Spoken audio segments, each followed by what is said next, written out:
ದೇವರ ಅತಿ ಪರಿಶುದ್ಧವಾದ ನಾಮಕ್ಕೆ ಈ ವರ್ಷದ ಕೊನೆಯ ದಿನಗಳಲ್ಲಿ ನಾವು ಇದ್ದೇವೆ. ದೇವರ ತಾನೇ ನಮ್ಮ ಪ್ರೀತಿಸಿ ನಮ್ಮನ್ನು, ಕುಟುಂಬವನ್ನು, ನಮ್ಮ ಅಂದಿರತಕ್ಕಂಥದ್ದೆಲ್ಲವನ್ನು ಪ್ರೀತಿ ಮಾಡಿ ಕಳೆದ 1 ವರ್ಷಗಳಿಂದ 52ನೇ ವಾರ, ವರ್ಷಕ್ಕೆ 52ನೇ ವಾರ, 52ನೇ ವಾರದಲ್ಲಿ ನಾವಿದ್ದೇವೆ. ಎಷ್ಟೋ ಸಮಸ್ಯೆಗಳು, ಪ್ರಯಾಸಗಳು ಹಿಂದಿರುಗಿ ನಾವು ನೋಡುವಾಗ 365 ದಿನಗಳು ಅಂತಂತಂದರೆ ಉಳಿದಿರ್ತಕ್ಕಂಥದ್ದು 3 ದಿನ ಬಾಕಿ. 332 ದಿನ ದೇವರು ನಡೆಸಿದ್ದಾನಲ್ಲ, ನಮ್ಮನ್ನು ಕೈ ಹಿಡಿದು ಕಷ್ಟ ಬಂದಾಗ, ದುಃಖ ಬಂದಾಗ, ನೋವುಗಳು ಬಂದಾಗ ನಮ್ಮನ್ನು ಬೆನ್ಸವರಿ ಒಳ್ಳೆಯ ಆಲೋಚನೆಗಳನ್ನ ಹೇಳಿ ನಮ್ಮನ್ನು ನಡೆಸ್ಕೊಂಡು ಬಂದಿದ್ದಾನಲ್ಲ, ದೇವರಿಗೆ ನಾವು ಕೃತಜ್ಞತೆಗಳನ್ನು ಸಲ್ಲಿಸಬೇಕು.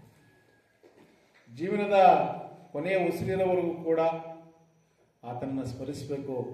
ಆತನು ಮಾಡಿದ ಮಹಾ ಉಪಕಾರಗಳನ್ನು ಆತನ ಸಾನ್ನಿಧ್ಯಕ್ಕೆ ಬಂದು ಓಡೋಡು ಬಂದು ಸಂತೋಷದಿಂದ ಬಂದು ಆತನಿಗೆ ಕೃತಜ್ಞತೆಗಳನ್ನು ಸಲ್ಲಿಸಬೇಕು.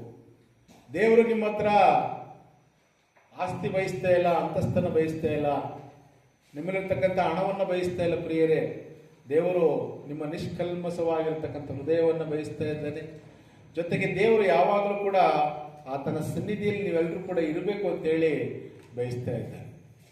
ಅದಕ್ಕೆ ದೇವರು ಲೋಕದ ಮೇಲೆ ಎಷ್ಟೋ ಪ್ರೀತಿ ಇಟ್ಟು ತನ್ನ ಒಬ್ಬನೇ ಮಗನನ್ನು ಕೊಟ್ಟನು. ಆತ ನಂಬುವ ಒಬ್ಬರಾದರೂ ಕೂಡ ನಾಶವಾಗದೆ ಎಲ್ಲರೂ ಕೂಡ ಏನು ಪಡ್ಕೋಬೇಕಂತ ಹೇಳ್ತಾನೆ, ನಿತ್ಯ ಜೀವವನ್ನು ಪಡ್ಕೊಳ್ಬೇಕಂತೇಳಿ ಆತನನ್ನು ನಮ್ಗೆ ಕೊಟ್ಟಿದ್ದಾನೆ. ಬೇರೆ ನಾವೆಲ್ಲರೂ ಕೂಡ ಬಂದಿರತಕ್ಕಂಥದ್ದು ಈ ಲೋಕದ ಯಾವುದೇ ಆಸ್ತಿಯನ್ನಾಗಲಿ ಅಂತಸ್ತನ್ನಾಗಲಿ ಪಡ್ಕೊಳ್ಳಿಕ್ಕಲ್ಲ, ನಾವು ನಿತ್ಯ ಜೀವನ ಪಡ್ಕೊಳ್ಳೋದಿಕ್ಕೆ. ಲೋಕದಲ್ಲಿ ನಿತ್ಯ ಜೀವ ಇಲ್ಲದೇ ಇರೋದ್ರಿಂದ, ಲೋಕದಲ್ಲಿ ಯಾವುದೇ ನಿರೀಕ್ಷೆ ನಮಗೆ ಇಲ್ಲದೇ ಇರೋದ್ರಿಂದ ದೇವರು ನಮ್ಮನ್ನು ಅಂಧಕಾರದ ದೊರೆತನದಿಂದ ಬಿಡಿಸಿ ತನ್ನ ಮಗನ ರಾಜ್ಯದೊಳಗೆ ಸೇರಿಸಿ, ಈ ರಾಜ್ಯದಲ್ಲಿ ನೀತಿ ಇದೆ, ಈ ರಾಜ್ಯದಲ್ಲಿ ಸಮಾಧಾನವಿದೆ, ಈ ರಾಜ್ಯದಲ್ಲಿ ನಿತ್ಯ ಶಾಂತಿ ಇದೆ ಅಂತಕ್ಕಂಥ ಮಾತುಗಳನ್ನು ತಿಳಿಸಿ ನಮ್ಮನ್ನು ಆ ರಾಜ್ಯದೊಳಗೆ ಸೇರಿಸಿದ್ದಾರೆ. ಪ್ರಿಯರೇ, ನಾವು ಕ್ರಿಸ್ತನಲ್ಲಿ ಜನ್ಮಿಸಿರೋದ್ರಿಂದ ಹೊಸದಾಗಿ ಹುಟ್ಟಿರ್ತಕ್ಕಂಥ ನಾವುಗಳು, ಈಗಾಗಲೇ ಸಹೋದರರು ಅಭಿಷೇಕ್ರವರು ಕಳೆದ 9 ತಿಂಗಳಿಂದ ದೇವರ ವಾಕ್ಯವನ್ನು ಕೇಳಿದ್ದಾರೆ. ಕೇಳಿ ಕಳೆದ ದಿನ ಯೇಸು ಕ್ರಿಸ್ತನನ್ನು ತಮ್ಮ ಜೀವಿತದಲ್ಲಿ ಸ್ವಂತ ರಕ್ಷಕನಾಗಿ ಅಂಗೀಕಾರ ಮಾಡಿಕೊಂಡು, ಇನ್ನು ಮೇಲೆ ನನ್ನ ಜೀವಿತ ಕ್ರಿಸ್ತನಿಗಾಗಿ, ಕ್ರಿಸ್ತನಲ್ಲಿ ಆತನ ಶರೀರವೆಂಬ ಸಭೆಗಾಗಿ ನನ್ನ ದುಡಿತ, ಸಭೆಗೋಸ್ಕರವಾಗಿ ಜೀವಿಸ್ತೇನೆ ಅಂತಕ್ಕಂಥ ಮಾತನ್ನು ಅನೇಕ ದೇವಜನರ ಮುಂದೆ, ದೇವರ ಮುಂದೆ ಅವರ ಅರಿಕೆ ಮಾಡಿ, ಹೃದಯದಲ್ಲಿ ಯೇಸು ಕ್ರಿಸ್ತನ ಅಂಗೀಕಾರ ಮಾಡಿ ಒಂದು ದೇವರ ರಾಜ್ಯದ ಪ್ರಜೆಯಾಗಿದ್ದಾರೆ. ಅವರಿಗೆ ಹೃದಯಪೂರ್ವಕವಾಗಿ ಕ್ರಿಸ್ತನ ಸಭೆಯವರೆಲ್ಲರ ಪರವಾಗಿ ಅವರಿಗೆ ಸ್ವಾಗತಗಳನ್ನು, ವಂದನೆಗಳನ್ನು ಬಯಸಿಕೊಳ್ಳುತ್ತೇನೆ. ಪ್ರಿಯರೇ, ಒಬ್ಬ ವ್ಯಕ್ತಿ ರಕ್ಷಣೆ ಹೊಂದಿದ ತಕ್ಷಣ ಅಥವಾ ರಕ್ಷಣೆ ಹೊಂದಿದ ನಂತರ ಹೊಂದುವಂಥ ಪ್ರಯೋಜನಗಳ ಕುರಿತಾಗಿ ಮಾತಾಡ್ತೇನೆ. ನೀವೆಲ್ಲರಿಗೂ ಕೂಡ ನೀವು ರಕ್ಷಣೆ ಹೊಂದಿದ್ದೀರಿ, ಏನೇನು ಅದರಿಂದ ಪ್ರಯೋಜನ ಏನು, ಯಾಕೆ ನಾವು ರಕ್ಷಣೆ ಹೊಂದ್ಕೋಬೇಕು, ಹೊಂದಿದಿರತಕ್ಕಂಥ ಉದ್ದೇಶ ಏನು ಅಂತಕ್ಕಂಥದ್ದನ್ನು ಈಗ ನೀವು ಅರ್ಥ ಮಾಡ್ಕೋಬೇಕು. ಏನು ಇವತ್ತಿನ ಪಾಠದ ಅಂಶ, ದೀಕ್ಷಾಸ್ಥಾನವನ್ನು ಹೊಂದಿದಿರತಕ್ಕಂಥವರು ಅವರು ಹೊಂದುವಂಥ ಪ್ರಯೋಜನಗಳು ಏನಾಗ್ತದೆ, ಹೊಂದುವಂಥ ಪ್ರಯೋಜನಗಳೇನು ಅಂತಕ್ಕಂಥದ್ದನ್ನ ನಾನು ನಿಮ್ಮೊಟ್ಟಿಗೆ ಹಂಚ್ಕೊಳ್ತೇನೆ. ಒಂದನೇದಾಗಿ, ಯಾರು ಯೇಸು ಕ್ರಿಸ್ತನನ್ನ ಸ್ವಂತ ರಕ್ಷಕನಾಗಿ ಅಂಗೀಕಾರ ಮಾಡ್ಕೊಳ್ತಾರೋ ಅವರು ಮೊಟ್ಟ ಮೊದಲನೇದಾಗಿ ಹೊಂದುವಂತಹದ್ದು ಏನಪ್ಪ ಅಂತಂದ್ರೆ ಪಾಪ ಕ್ಷಮಾಪಣೆ. ಅಪೊಸ್ತಲ ಕೃತ್ಯಗಳು 2ನೇ ಅಧ್ಯಾಯ 38ನೇ ವಾಕ್ಯ. ಇದು ನಿಮ್ಮ ನೆನಪಿನಲ್ಲಿರಬೇಕು. ಪ್ರತಿಯೊಬ್ಬರ ರಕ್ಷಣೆ ಹೊಂದಿರತಕ್ಕಂಥವರ ನೆನಪಿನಲ್ಲಿರಬೇಕು. ಏನು ಹೊಂದಿದ್ದೀರಿ ನೀವು? ಪಾಪ ಕ್ಷಮಾಪಣೆ. ಮೊದಲನೇದಾಗಿ ಏನಂತದ್ದು?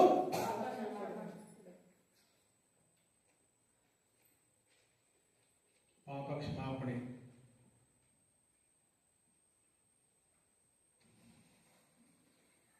ಹೌದ್ರಿ, ಅಪೊಸ್ತಲರ ಕೃತ್ಯಗಳು 2:38 ಬೇಗ ಓದ್ಬೇಕು. ನಿಮ್ಮ ಪಾಪಗಳು ಪರಿಹಾರ ಆಗುವುದಕ್ಕಾಗಿ. ಹಂಗಾದ್ರೆ ದೀಕ್ಷಾಸ್ಥಾನವನ್ನು ಹೊಂದಿದ ನಂತರ ಏನು ಪ್ರಯೋಜನ ಇದೆ? ನೀವು ಪಾಪ ಕ್ಷಮಾಪಣೆಯನ್ನ ಹೊಂದಿದ್ದೀರಿ. ಏನೊಂದಿದ್ದೀರಿ? ಪಾಪ ಕ್ಷಮಾಪಣೆಯನ್ನ ಹೊಂದಿದ್ದೀರಿ. ಜೊತೆಗೆ ದೇವರು ನಿಮ್ಮ ಪಾಪವನ್ನ ಇನ್ನೆಂದಿಗೂ ಕೂಡ ನೆನಪಿಗೆ ತರೋದಿಲ್ಲ. ನೀವು ದೀಕ್ಷಾಸ್ಥಾನ ಹೊಂದಿಕೊಳ್ಳೋದಕ್ಕಿಂತ ಮುಂಚೆ ಮಾಡಿದಂತ ಸಕಲ ಪಾಪವನ್ನು ದೇವರು ಏನ್ ಮಾಡಿದ್ದಾನೆ? ಕ್ಷಮಿಸಿದ್ದಾನೆ. ಆ ಪಾಪವನ್ನ ಮಾಡತಕ್ಕಂಥ ಪಾಪವನ್ನ ದೇವರು ಇನ್ನೆಂದಿಗೂ ಕೂಡ ಏನ್ ಮಾಡೋದಿಲ್ಲ. ಇಬ್ರಿಯ 8:12 ನೋಡಿ. ಇಬ್ರಿಯ 8:12 ಇಬ್ರಿಯ 8:12 ನಾನು ಅವರ ದುಷ್ಕೃತ್ಯಗಳ ವಿಷಯವಾಗಿ ಕ್ಷಮೆ ಉಳ್ಳವನಾಗಿರುವನು. ಯಾರು ದೀಕ್ಷಾಸ್ಥಾನ ಹೊಂದಿಕೊಂಡ್ರೋ, ಯೇಸು ಕ್ರಿಸ್ತನ ಸ್ವಂತ ರಕ್ಷಕನಾಗಿ ಅಂಗೀಕಾರ ಮಾಡಿಕೊಂಡ್ರೋ, ಅವರ ದುಷ್ಕೃತ್ಯಗಳ ವಿಷಯವಾಗಿ ನಾನು ಕ್ಷಮಾಪಣೆ ಉಳ್ಳವರಾಗಿರುವೆನು. ಅಂದ್ರೆ ದೇವರು ಏನ್ ಮಾಡ್ತಾ ಇಲ್ಲ, ನಮ್ಮೇಲೆ ಕೋಪಗೊಳ್ಳುತ್ತಾ ಇಲ್ಲ. ಏನ್ ಮಾಡ್ಕೊಂಡಿದ್ದಾನೆ? ನಮ್ಮನ್ನ ಕ್ಷಮಿಸಿದ್ದಾನೆ. ಜೊತೆಗೆ ಏನ್ ಹೇಳ್ತಾನೆ? ಅವರ ಪಾಪಗಳನ್ನ ನನ್ನ ನೆನಪಿಗೆ ಎಂದಿಗೂ ತರುವುದಿಲ್ಲ ಅಂತ ಹೇಳ್ತಾನೆ. ಏನ್ ಮಾಡ್ತಾ ಇಲ್ಲ? ದೀಕ್ಷಾಸ್ಥಾನ ಹೊಂದಿದ ನಂತರ ಏನಾಗುತ್ತೆ? ಪಾಪ ಕ್ಷಮಾಪಣೆಯನ್ನು ಹೊಂದ್ತೀರಿ. ಪಾಪ ಕ್ಷಮಾಪಣೆಯನ್ನು ಹೊಂದಿರತಕ್ಕಂಥವರಿಗೆ ದೇವರು ಆ ಪಾಪವನ್ನ ಮಾಡತಕ್ಕಂಥ ಪಾಪವನ್ನು ಎಂದಿಗೂ ಕೂಡ ಏನ್ ಮಾಡ್ತಾ ಇಲ್ಲ, ನೆನಪಿಗೆ ತರ್ತಾ ಇಲ್ಲ. ದೇವರೇ ನೆನಪಿಗೆ ತರ್ತಾ ಇಲ್ಲ. ನಾವು ನೀನು ಹಂಗ್ ಮಾಡಿದಿ ಹಿಂಗ್ ಮಾಡಿದಿ ಅಂತ ಹೇಳ್ಬೋದ? ಮತ್ತೆ ಕ್ಷಮಿಸಿದ್ದಾನೆ ದೇವರು. ಏನ್ ಮಾಡಿದ್ದಾನೆ? ಕ್ಷಮಿಸಿದ್ದಾನೆ. ಆತನೇ ಹೇಳ್ತಾ ಇದ್ದಾನೆ, ನನ್ನ ನೆನಪಿಗೆ ಎಂದಿಗೂ ಕೂಡ ಏನ್ ಮಾಡಲ್ಲ. ನೀವುಗಳು ಕೂಡ ಮಾಡಿರ್ತಕ್ಕಂಥ ತಪ್ಪುಗಳನ್ನ ಪಾಪಗಳನ್ನ ನೆನಪು ತರದೆ ಪಶ್ಚಾತ್ತಾಪ ಹೃದಯ ಉಳ್ಳವರಾಗಿ ಪಾಪವನ್ನ ಮಾಡದೆ ಏನ್ ಮಾಡಬೇಕು? ಪಾಪವನ್ನ ಮಾಡದೆ, ದೇವರಿಗೆ ದ್ರೋಹವನ್ನು ಮಾಡದೆ, ನಿಮ್ಮನ್ನು ಕ್ಷಮಿಸಿದ ಆತನನ್ನು ನೆನೆಸ್ಕೊಂಡು ಏನ್ ಮಾಡಬೇಕು? ಜೀವಿಸಬೇಕು. ಹೌದು, ನಾನು ಎಂತ ಪಾಪಿ, ಎಂತ ಪಾಪವನ್ನು ಮಾಡಿದೆ, ದೇವರು ಪಾಪವನ್ನು ಏನ್ ಮಾಡಿದ್ದಾನೆ? ಕ್ಷಮಿಸಿದ್ದಾನಲ್ಲ ಅಂತೇಳಿ ಪಾಪವನ್ನು ಮಾಡದಾಗೆ, ಪಾಪದ ಆಲೋಚನೆ ಬರದಾಗೆ ಏನ್ ಮಾಡಬೇಕು? ಜೀವಿಸಬೇಕು. ಎರಡನೇದಾಗಿ ದೀಕ್ಷಾಸ್ಥಾನ ಹೊಂದಿರತಕ್ಕಂಥ ವ್ಯಕ್ತಿ ಏನ್ ಮಾಡಿದ್ದಾರೆ ಅಂದ್ರೆ ರಕ್ಷಿಸಲ್ಪಟ್ಟಿದ್ದಾರೆ.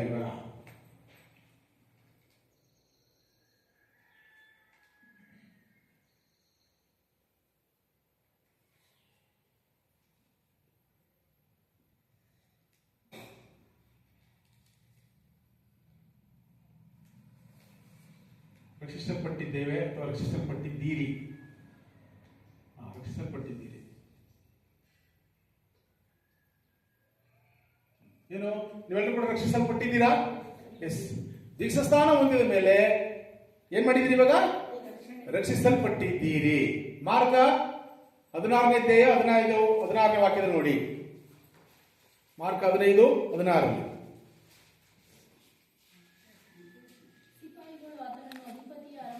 ಮಾರ್ಕನ್ ಬರೆಸುವಾರ್ತೆ 16ನೇ ಅಧ್ಯಾಯ 15:16. ನೀವು ಲೋಕದ ಎಲ್ಲಾ ಕಡೆಗೆ ಹೋಗಿರಿ, ಜಗತ್ತಿಗೆಲ್ಲ ಸುವಾರ್ತೆಯನ್ನು ಸಾರಿರಿ, ನಂಬಿ ದೀಕ್ಷಾಸ್ಥಾನ ಮಾಡಿಸಿಕೊಳ್ಳುವನು. ಓಕೆ, ನಂಬಿ ಏನ್ ಮಾಡಿದಿರಿ? ಈಗ ನಂಬಿ ಏನ್ ಮಾಡ್ಕೊಂಡಿದ್ದೀರಿ? ಇವಾಗ ದೀಕ್ಷಾಸ್ಥಾನ ಮಾಡಿಸಿಕೊಂಡಿದ್ದೀರಿ. ಆಮೇಲೆ ನಂಬಿ ದೀಕ್ಷಾಸ್ಥಾನ ಮಾಡಿಸಿಕೊಳ್ಳೋರು ಏನ್ ಮಾಡ್ತಾರೆ? ಅಂದ್ರೆ ಏನ್ ಮಾಡಿದ್ದೀರಿ? ನೀವೆಲ್ಲರೂ ಕೂಡ ಈಗ ರಕ್ಷಿಸಲ್ಪಟ್ಟಿದ್ದೀರಿ. ಒಂದು, ಪಾಪ ಕ್ಷಮಾಪಣೆಯನ್ನು ಹೊಂದಿದ್ದೀರಿ. ಎರಡನೇದು, ರಕ್ಷಿಸಲ್ಪಟ್ಟಿದ್ದೀರಿ. ಯಾರು ದೀಕ್ಷಾಸ್ಥಾನ ಹೊಂದಿದ ಮೇಲೆ ಸಿಗುವಂತ ಏನು ಪ್ರಯೋಜನಗಳು? ರಕ್ಷಿಸಲ್ಪಟ್ಟಿದ್ದೀರಿ. ಮೂರನೇದಾಗಿ, ನೀವು ಇವಾಗ ಅಪೊಸ್ತಲರ ಕೃತ್ಯಗಳು 2ನೇ ಅಧ್ಯಾಯ 47ನೇ ವಚನದ ಪ್ರಕಾರವಾಗಿ ನೀವು ಹೊಸ ಒಡಂಬಡಿಕೆಯಲ್ಲಿ ಸೇರಿಸಲ್ಪಟ್ಟಿದ್ದೀರಿ.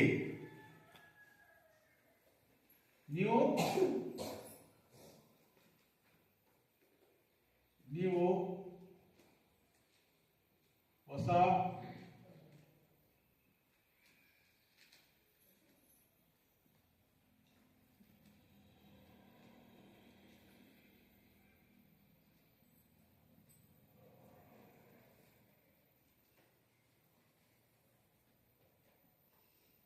ಹೊಸ ಒಡಂಬಡಿಕೆ ಅಂತಂದ್ರೆ ದೇವರು ಪ್ರಭು ಯೇಸು ಕ್ರಿಸ್ತನ ಮೂಲಕವಾಗಿ ಒಂದು ಹೊಸ ಒಡಂಬಡಿಕೆ ಮಾಡಿಕೊಂಡಿದ್ದಾರಲ್ಲ, ಆ ಹೊಸ ಒಡಂಬಡಿಕೆಯಲ್ಲಿ ಏನಾಗಿದೆ, ನೀವು ಕೂಡ ಸೇರಿಸಲ್ಪಟ್ಟಿದ್ದೀರಿ. ಹಳೆ ಒಡಂಬಡಿಕೆ ಯಾರಿಗೆ? ಇಸ್ರಾಯೇಲರೊಟ್ಟಿಗೆ ಮಾಡಿಕೊಂಡಿದ್ರು. ದೇವರು ಇವಾಗ ಏನ್ ಮಾಡಿದ್ದಾರೆ? ಹೊಸ ಒಡಂಬಡಿಕೆಯನ್ನ, ಒಂದು ಹೊಸ ಒಡಂಬಡಿಕೆಗೆ ಮಾಡಿರ್ತಕ್ಕಂಥ ಆ ಹೊಸ ಒಡಂಬಡಿಕೆಯಲ್ಲಿ ನಾವೇನ್ ಮಾಡಿದೀವಿ? ಒಂದು ಒಪ್ಪಂದ, ಒಂದು ಹೊಸ ಒಪ್ಪಂದದಲ್ಲಿ ನಾವೇನ್ ಮಾಡ್ಕೊಂಡಿದ್ದೀವಿ? ಸೇರಿಸಲ್ಪಟ್ಟಿದ್ದೀವಿ. ದೇವರು ನಮ್ಮೊಟ್ಟಿಗೆ ಏನ್ ಮಾಡ್ಕೊಂಡಿದ್ದಾರೆ? ಒಂದು ಹೊಸ ಒಪ್ಪಂದ ಮಾಡಿದ್ದಾರೆ. ಹೊಸ ಒಪ್ಪಂದದಲ್ಲಿ ನಾವೇನ್ ಮಾಡ್ಕೊಂಡಿದ್ದೇವೆ? ಸೇರಿಸಲ್ಪಟ್ಟಿದ್ದೇವೆ. ನಂತರ ರೋಮಾಪುರದ ಪತ್ರಿಕೆ 6ನೇ ಅಧ್ಯಾಯ 3 ಮತ್ತು 5ರಲ್ಲಿ, ರೋಮ 6ನೇ ಅಧ್ಯಾಯ, ಹೇಗೆಂದರೆ ನಾವು ಆತನ ಮರಣಕ್ಕೆ ಸದೃಶವಾದ ಮರಣವನ್ನು ಹೊಂದಿ ಆತನಲ್ಲಿ ಐಕ್ಯವಾಗಿ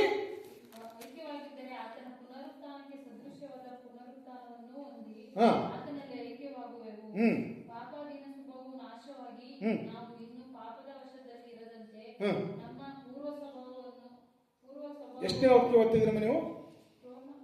ರೋಮ 6ನೇ ಅಧ್ಯಾಯ 3 ಮತ್ತು 5.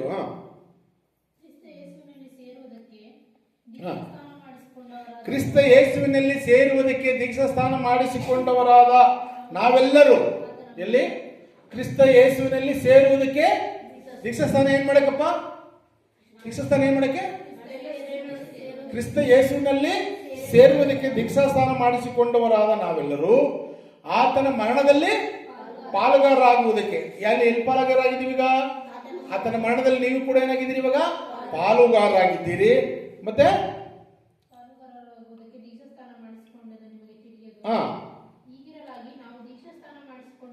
ನಾವು ದೀಕ್ಷಾ ಸ್ನಾನ ಮಾಡಿಸಿಕೊಂಡಾಗ ಆತನ ಮರಣದಲ್ಲಿ ಪಾಲುಗಾರರಾಗಿ ಆತನೊಂದಿಗೆ ಏನ್ ಮಾಡಿದ್ದೀವಿ?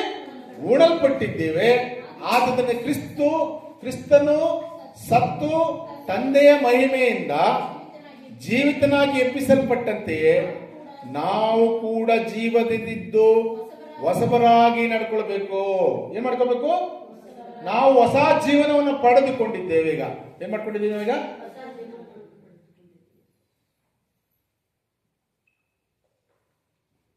ನಾವು ಹೊಸ ಜೀವನವನ್ನ ಅಥವಾ ಜೀವವನ್ನ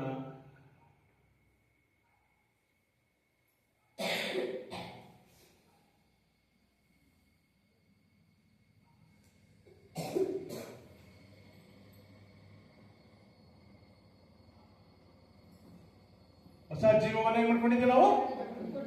ನಮ್ಗೆ ಮುಂಚೆ ಏನಿರಲಿಲ್ಲ, ಹಳೆಯ ಜೀವಿತ, ಹಳೆಯ ಬದುಕು. ನಾವು ಕ್ರಿಸ್ತನಿಗೆ ಸತ್ತಿರ್ಲಿಲ್ಲ, ನಮ್ಮ ಪಾಪಗಳ ಪಾಲಿಗೆ ಸತ್ತಿರ್ಲಿಲ್ಲ. ಅರ್ಥ ಆಯ್ತಾ? ಇವಾಗ ಏನಾಗಿದ್ದೀವಿ ನಾವು? ಪಾಪದ ಪಾಲಿಗೆ ಏನಾಗಿದ್ದೀವಿ? ಸತ್ತೋಗಿದ್ದೀವಿ. ನಾವು ಪಾಪದ ಪಾಲಿಗೆ ನಾವೇನಾಗಿದ್ದೀವಿ? ಇವಾಗ ಸತ್ತೋಗಿದ್ದೀವಿ. ಈಗ ಹೊಸ ಜೀವವನ್ನು ಏನ್ ಮಾಡ್ಕೊಂಡಿದ್ದೇವೆ? ಪಡೆದುಕೊಂಡಿದ್ದೇವೆ. ನೋಡಿದ್ರ, ದೀಕ್ಷಾಸ್ಥಾನವನ್ನ ಹೊಂದಿದ ತಕ್ಷಣ ಹೊಂದುವಂತ ಪ್ರಯೋಜನ ಏನಪ್ಪಾ ಅಂದ್ರೆ, ಮೊಟ್ಟ ಮೊದಲಾಗಿ ಪಾಪ ಕ್ಷಮಾಪಣೆಯನ್ನು ಹೊಂದಿದ್ದೇವೆ, ಮತ್ತೆ ರಕ್ಷಿಸಲ್ಪಟ್ಟಿದ್ದೀರಿ, ಮತ್ತೆ ನೀವು ಹೊಸ ಒಡಂಬಡಿಕೆಯಲ್ಲಿ ಏನ್ ಮಾಡಿದ್ದೀರಿ? ಸೇರಿಸಲ್ಪಟ್ಟಿದ್ದೀರಿ. ನಾವು ಹೊಸ ಜೀವನವನ್ನು ಏನ್ ಮಾಡ್ಕೊಂಡಿದ್ದೇವೆ?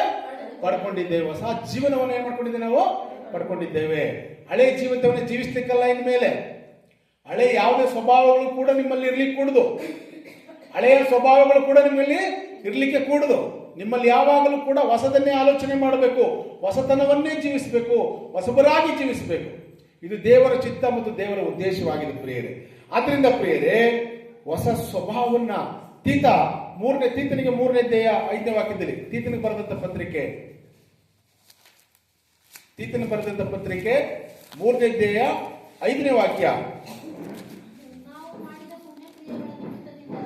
ಮನುಷ್ಯನಿಗೆ ಹೇಗೆ ರಕ್ಷಣೆ ಬಂತು? ನಾವು ಮಾಡಿದಂತ ಪುಣ್ಯ ಕ್ರಿಯೆಗಳಿಂದ ಬರಲಿಲ್ಲ, ಆತನ ಕರುಣೆ. ಒಬ್ಬರು ರಕ್ಷಿಸಲ್ಪಟ್ಟಿದ್ದಾರೆ ಅಂತಂದ್ರೆ, ಒಬ್ಬನ ವ್ಯಕ್ತಿ ರಕ್ಷಿಸಲ್ಪಡಬೇಕಂತಂದ್ರೆ ಏನು? ದೇವರ ಕರುಣೆ. ಇಂಥದ್ದು ದೇವರ ಕರುಣೆ. ನಾವು ಮಾಡಿದಂತ ತ್ಯಾಗ ಅಥವಾ ನಾವು ಮಾಡಿದಂತಹ ಬಲಿದಾನಗಳು ಅಲ್ಲ. ಅರ್ಥ ಆಯ್ತಾ? ಏನ್ ಮಾಡ್ತಾರೆ? ನಾವು ಮಾಡಿದ ಪುಣ್ಯ ಕ್ರಿಯೆಗಳ ನಿಮಿತ್ತದಿಂದಲ್ಲ, ಆತನ ಕರುಣೆಯಲ್ಲೇ ಪುನರ್ಜನ್ಮವನ್ನು ಸೂಚಿಸುವ ಸ್ಥಾನದ ಮೂಲಕ. ಎಂತ ಜನ್ಮ? ಪುನರ್ಜನ್ಮ ಹೊಂದಿದ್ದೀರಿ. ಇವಾಗ ಏನು ಹೊಂದಿದ್ದೀರಿ ನೀವು? ಪುನರ್ಜನ್ಮವನ್ನು ಹೊಂದುವ ಸ್ಥಾನದ ಮೂಲಕವಾಗಿ ನೂತನ ಸ್ವಭಾವವನ್ನು ಉಂಟು ಮಾಡೋದ್ರ ಮೂಲಕವಾಗಿ ಆತನು ನಮ್ಮನ್ನ ರಕ್ಷಿಸಿದನು. ಏನು ಈಗ ಏನ್ ಮಾಡ್ಕೊಂಡಿದ್ದೀರಿ? ಈಗ ನೂತನ ಸ್ವಭಾವವನ್ನು ಹೊಂದ್ಕೊಂಡಿದ್ದೀರಿ. ಏನ್ ಮಾಡ್ಕೊಂಡಿದ್ದೀರಿ ನೀವು? ನೂತನ ಸ್ವಭಾವವನ್ನು ಹೊಂದಿದ್ದೀರಿ.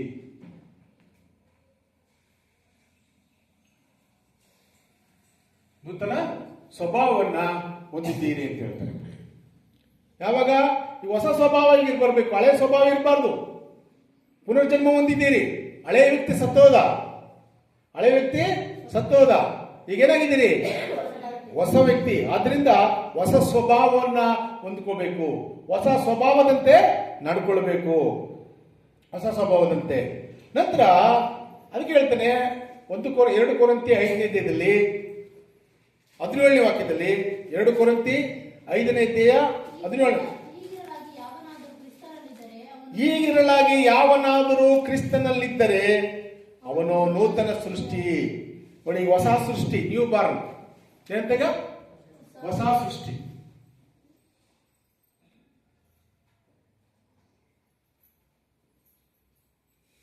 ಹೊಸ ಸೃಷ್ಟಿ.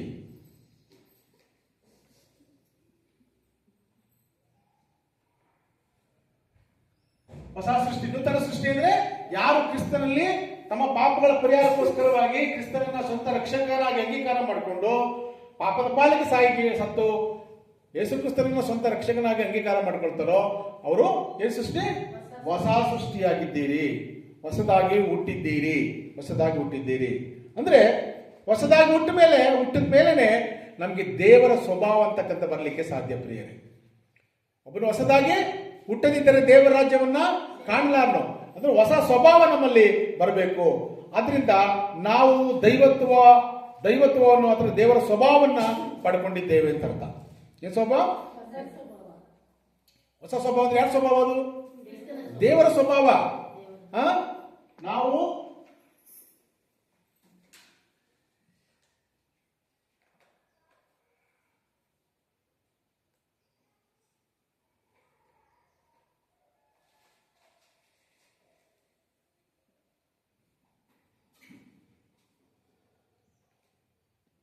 ದೈವತ್ವವನ್ನು ಅಂತಂದ್ರೆ ದೇವರ ಸ್ವಭಾವ ಅಂತ ಅರ್ಥ.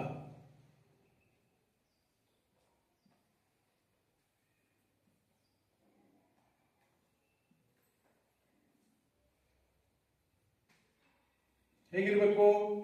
ಈಗ ಕ್ರಿಸ್ತನಲ್ಲಿ ನೀವು ಇದ್ದಾಗ, ಈಗ ನೂತನ ಸೃಷ್ಟಿಯಾಗಿರ್ಬೇಕಾದ್ರೆ ನಿಮ್ಮಲ್ಲಿ ಯಾವ ಸ್ವಭಾವ ಇರಬೇಕು? ದೇವರ ಸ್ವಭಾವ ಇರಬೇಕು. ಯಾವಾಗಲೂ ಕೂಡ ದೈವಿಕ ಆಲೋಚನೆಯಲ್ಲಿ ಇರಬೇಕು. ದೇವರು ಹೇಗೆ ಈ ಭೂಮಿ ಮೇಲೆ ನಮ್ಮನ್ನ ಉಂಟು ಮಾಡಿರ್ತಕ್ಕಂಥ ದೇವರು ಹೇಗೆ ಇರಬೇಕು ಅಂತ ಬಯಸ್ತಾನೋ ಅದೇ ರೀತಿಯಾಗಿ ನಾವೇನ್ ಮಾಡ್ಬೇಕು? ಇರಬೇಕು. ದೇವರು ಸತ್ಯ ಸ್ವರೂಪೇನು, ದೇವರು ನೀತಿ ಸ್ವರೂಪನು, ದೇವರು ಪ್ರೀತಿ ಸ್ವರೂಪನು. ಈ ಎಲ್ಲಾ ಸ್ವಭಾವಗಳು ನಮ್ಮಲ್ಲಿ ಇರಬೇಕು. ದೇವರು ಸುಳ್ಳಾಡದ ದೇವರು. ಈ ಸ್ವಭಾವಗಳೆಲ್ಲ ನಮ್ಮಲ್ಲಿ ಇರಬೇಕು. ಅದಕ್ಕೆ ಹೇಳ್ತಾನೆ, ನಾವು ಹೊಸದಾಗಿ ಕ್ರಿಸ್ತನಲ್ಲಿ ಜನ್ಮಿಸಿದ ಮೇಲೆ ನಾವು ದೈವತ್ವವನ್ನು ಅಂದರೆ ದೇವರ ಸ್ವಭಾವವನ್ನು ಹೊಂದಿದವರಾಗಿರ್ಬೇಕು. ದೇವರ ಸ್ವಭಾವವನ್ನು ಹೊಂದಿದವರಾಗಿರ್ಬೇಕು. ಮತ್ತೆ ಹಳೆಯ ಸ್ವಭಾವಗಳು ನಮ್ಮಲ್ಲಿ ಇರಬಾರ್ದು. ಕ್ರಿಸ್ತನಲ್ಲಿದ್ದಾಗ ಇನ್ನೂ ಕೂಡ ಹಳೆಯ ಜೀವಿತ, ಹಳೆಯ ಸ್ವಭಾವ, ಹಳೆಯ ಆಲೋಚನೆ, ಲೋಕ ಸಂಬಂಧಪಟ್ಟಂತ ಆಲೋಚನೆಗಳು ನಮ್ಮಲ್ಲಿ ಇರಬಾರ್ದು. ಇದು ದೈವಿಕ ಆಲೋಚನೆಯಲ್ಲಿ ದೇವರ ಸ್ವಭಾವವನ್ನ ಹೊಂದಿಕೊಂಡು ಹೋಗ್ಬೇಕು. ಯಾಕಂತಂದ್ರೆ ನಾವು ದೇವರು ಏನಾಗಿದ್ದಾನೆ? ನಮಗೆ ತಂದೆ ಆಗಿದ್ದಾನೆ. ಯಾಕೋಬ ಬರೆದ ಪತ್ರಿಕೆ 1:18 ದೇವರು ನಮ್ಗೆ ಏನಾಗಿದ್ದಾನೆ ನೋಡಿ.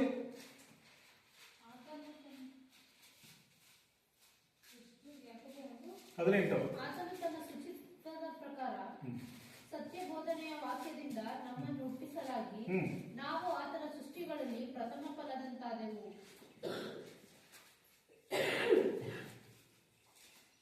ದೇವರು ನಮ್ಗೆ ಏನಾಗಿದ್ದಾನಮ್ಮ? ದೇವರು ನಮಗೆ ತಂದೆ ಆಗಿದ್ದಾನೆ. ಆತನು ತನ್ನ ಸುಚಿತ್ತ, ತನ್ನ ಚಿತ್ತ, ಒಳ್ಳೆ ಸು ಅಂದ್ರೆ ಒಳ್ಳೆಯ, ಚಿತ್ತ ಅಂದ್ರೆ ಉದ್ದೇಶ, ಒಳ್ಳೆಯ ಉದ್ದೇಶದಿಂದ, ಸುಚಿತ್ತ ಅಂದ್ರೆ ಸು ಅಂದ್ರೆ ಒಳ್ಳೆಯ, ಚಿತ್ತ ಅಂದ್ರೆ ಉದ್ದೇಶ. ಆತನು ಒಳ್ಳೆಯ ಉದ್ದೇಶದಿಂದ ನಮ್ಮನ್ನು ಏನ್ ಮಾಡಿದ್ದಾನೆ? ಹುಟ್ಟಿಸಲಾಗಿದ್ರೆ ಯಾವುದ್ರ ಮೂಲಕ? ವಾಕ್ಯದ ಮೂಲಕವಾಗಿ ಹುಟ್ಟಿಸಲಾಗಿ ನಾವು ಆತನ ಸೃಷ್ಟಿಗಳಲ್ಲಿ ಏನಂತ? ಪ್ರಥಮ ಫಲ ಆಗಿದ್ದೇವೆ. ಅಂದ್ರೆ ದೇವರು ನಮ್ಮನ್ನು ಉಂಟು ಮಾಡಿದ್ದಾನೆ. ಹಾಗಾದ್ರೆ ದೇವರು ನಮ್ಗೆ ಏನಾಗಿದ್ದಾನೆ? ತಂದೆ ಆಗಿದ್ದಾನೆ. ನಮ್ಮನ್ನು ಹುಟ್ಟಿಸಿದವನು ಯಾರು? ವಾಕ್ಯದ ಮೂಲಕವಾಗಿ ಹುಟ್ಟಿಸಿದವನು ಯಾರು? ತಂದೆ ಆಗಿದ್ದಾನೆ. ಹಾಗಾಗಿ ಏನಾಗಿದ್ದಾನೆ? ನಮ್ಗೆ ತಂದೆ ಆಗಿದ್ದಾನೆ. ಇವತ್ತಿನಿಂದ ಅಭಿ ಏನಂತ ಕರಿಬೇಕು? ದೇವರನ್ನ ತಂದೆ ಅಂತ ಕರಿಬೇಕು. ಆತನ ಹೊಸದಾಗಿ ಹುಟ್ಟಿದ್ರಿಂದ, ನೂತನ ಜನ್ಮವನ್ನ ಹೊಂದಿದ್ರಿಂದ ಆತನ ತಂದೆ ಏನ್ ಮಾಡ್ಬೇಕು? ತಂದೆ ಅಂತಾನೆ ಕರಿಬೇಕು. ದೇವರನ್ನ ಏನ್ ಮಾಡ್ಬೇಕು? ಅಪ್ಪ ಅಂತಾನೆ ಕರಿಬೇಕು. ಅಪ್ಪ ಅಂತಾನೆ ಕರಿಬೇಕು. ಎರಡನೇದಾಗಿ ಅಂದ್ರೆ ಆ ದೈವತ್ವ ಸ್ವಭಾವದಲ್ಲಿ ಇರ್ತಾರೆ. ತಂದೆ ಇದ್ದಾರೆ, ಮಗ ಇದ್ದಾರೆ, ಪರಿಶುದ್ಧಾತ್ಮ ಇದ್ದಾರೆ. ಆ ದೈವ ಸ್ವಭಾವ ತಂದೆ ದೇವರಿಗೆ ಇವತ್ತು ನಾವೇನ್ ಮಾಡ್ತೀವಿ? ತಂದೆ ಅಂತ ಕರಿತಾ ಇದ್ದೇವೆ. ಮತ್ತೆ ನಮ್ಮ ಯೇಸು ಕ್ರಿಸ್ತನು ಏನಾಗಿದ್ದಾರೆ? ಇವಾಗ ಯೇಸು ಕ್ರಿಸ್ತನು ಏನಾಗಿದ್ದಾರೆ? ದೇವರು ಹೆಂಗ್ ಕೊಟ್ಟಿದ್ದಾರೆ? ಈಗ ನಮಗೆ ಈಗ ರಾಜನ ಕೊಟ್ಟಿದ್ದಾರೆ. ಈಗ ಅಪೊಸ್ತಲ ಕೃತ್ಯಗಳು 2ನೇ ಅಧ್ಯಾಯ 36ನೇ ವಾಕ್ಯದಲ್ಲಿ, ಅಪೊಸ್ತಲ ಕೃತ್ಯಗಳು 2ನೇ ಅಧ್ಯಾಯ 36ನೇ ವಾಕ್ಯ. ಆದ್ದರಿಂದ ನೀವು ಶಿಲುಬೆಗೆ ಹಾಕಿಸಿದ ಈ ಯೇಸುವನ್ನೇ ದೇವರು ಒಡೆಯನನ್ನಾಗಿ ಕ್ರಿಸ್ತನನ್ನಾಗಿ ಮಾಡಿದ್ದಾನೆಂಬುದು ಇಸ್ರಾಯೇಲ್ ಕುಲದವರಿಗೆಲ್ಲ ನಿಸ್ಸಂದೇಹವಾಗಿ ತಿಳಿಯಲಿ ಅಂತ ಹೇಳ್ತಾರೆ. ದೇವರು ಇವಾಗ ಏನ್ ಮಾಡಿದಾನಂತೆ? ಯೇಸು ಕ್ರಿಸ್ತನನ್ನ ಒಡೆಯ ಅಂದ್ರೆ ಯಾರು? ಒಡೆಯ ಅಂದ್ರೆ ಏನು? ರಾಜ ಅಥವಾ ಪರಿಪಾಲಕ ಅಂತ ಅರ್ಥ. ದೇವರು ಯೇಸು ಕ್ರಿಸ್ತನನ್ನ ಒಡೆಯನನ್ನಾಗಿ, ಒಡೆಯ ಅಂತಂದ್ರೆ ರಾಜ,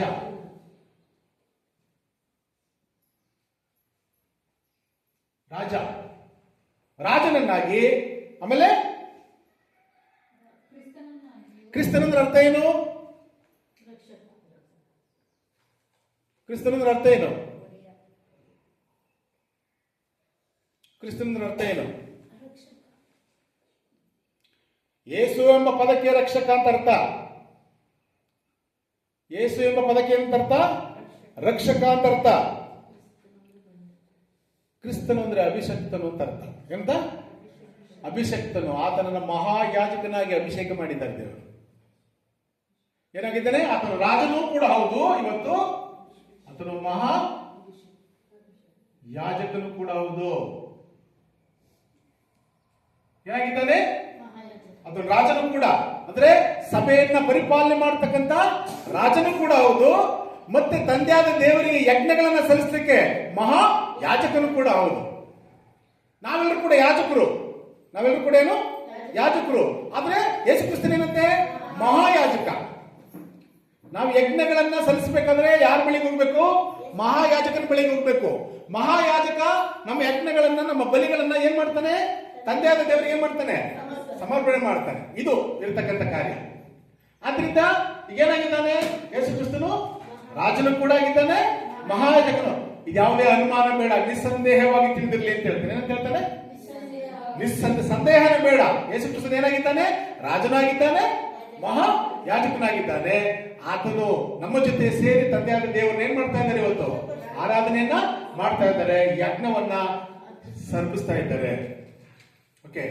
ಆದ್ರಿಂದ ಪವಿತ್ರಾತ್ಮನ ಇವಾಗ ನಮ್ಗೆ ಏನು ಕೊಟ್ಟಿದ್ದಾರೆ? ಇವಾಗ ಪವಿತ್ರಾತ್ಮನನ್ನ ದೇವರು ಇವತ್ತು ನಮಗೆ ಸಹಾಯಕ್ಕೆ. ರೋಮ 8:4 ನೋಡಿ. ರೋಮ 8:4.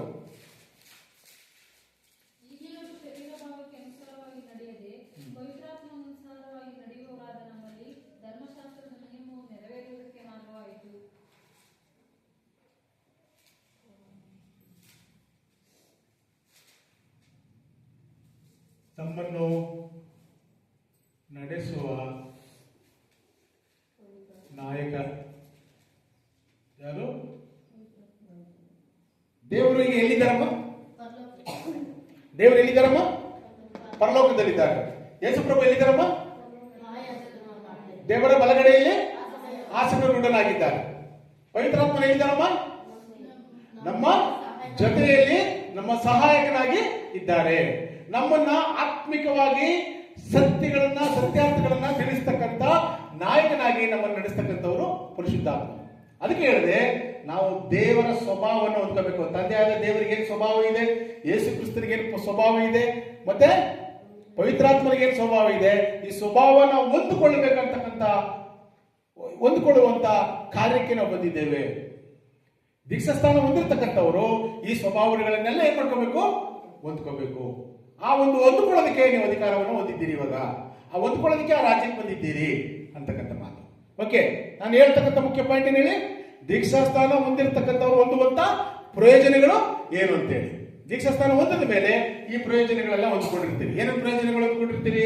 ನೀವು ಪಾಪ ಕ್ಷಮಾಪಣೆ ಹೊಂದ್ಕೊಳ್ತೀರಿ, ಆಮೇಲೆ ನೀವು ರಕ್ಷಿಸಲ್ಪಟ್ಟಿದ್ದೀರಿ, ಮತ್ತೆ ನೀವು ಹೊಸ ಒಡಂಬಡಿಕೆಯಲ್ಲಿ ಸೇರಿಸಲ್ಪಟ್ಟಿದ್ದೀರಿ, ಮತ್ತೆ ನಾವು ಹೊಸ ಜೀವನವನ್ನ ಪಡ್ಕೊಂಡಿದ್ದೇವೆ, ಆಮೇಲೆ ನೂತನ ಸ್ವಭಾವವನ್ನ ಹೊಂದಿದ್ದೀರಿ, ಮತ್ತೆ ಹೊಸ ಸೃಷ್ಟಿ ಆಗಿದ್ದೀರಿ, ಮತ್ತೆ ನಾವು ದೈವತ್ವವನ್ನು ದೇವರ ಸ್ವಭಾವವನ್ನ ಹೊಂದಿದ್ದೇವೆ.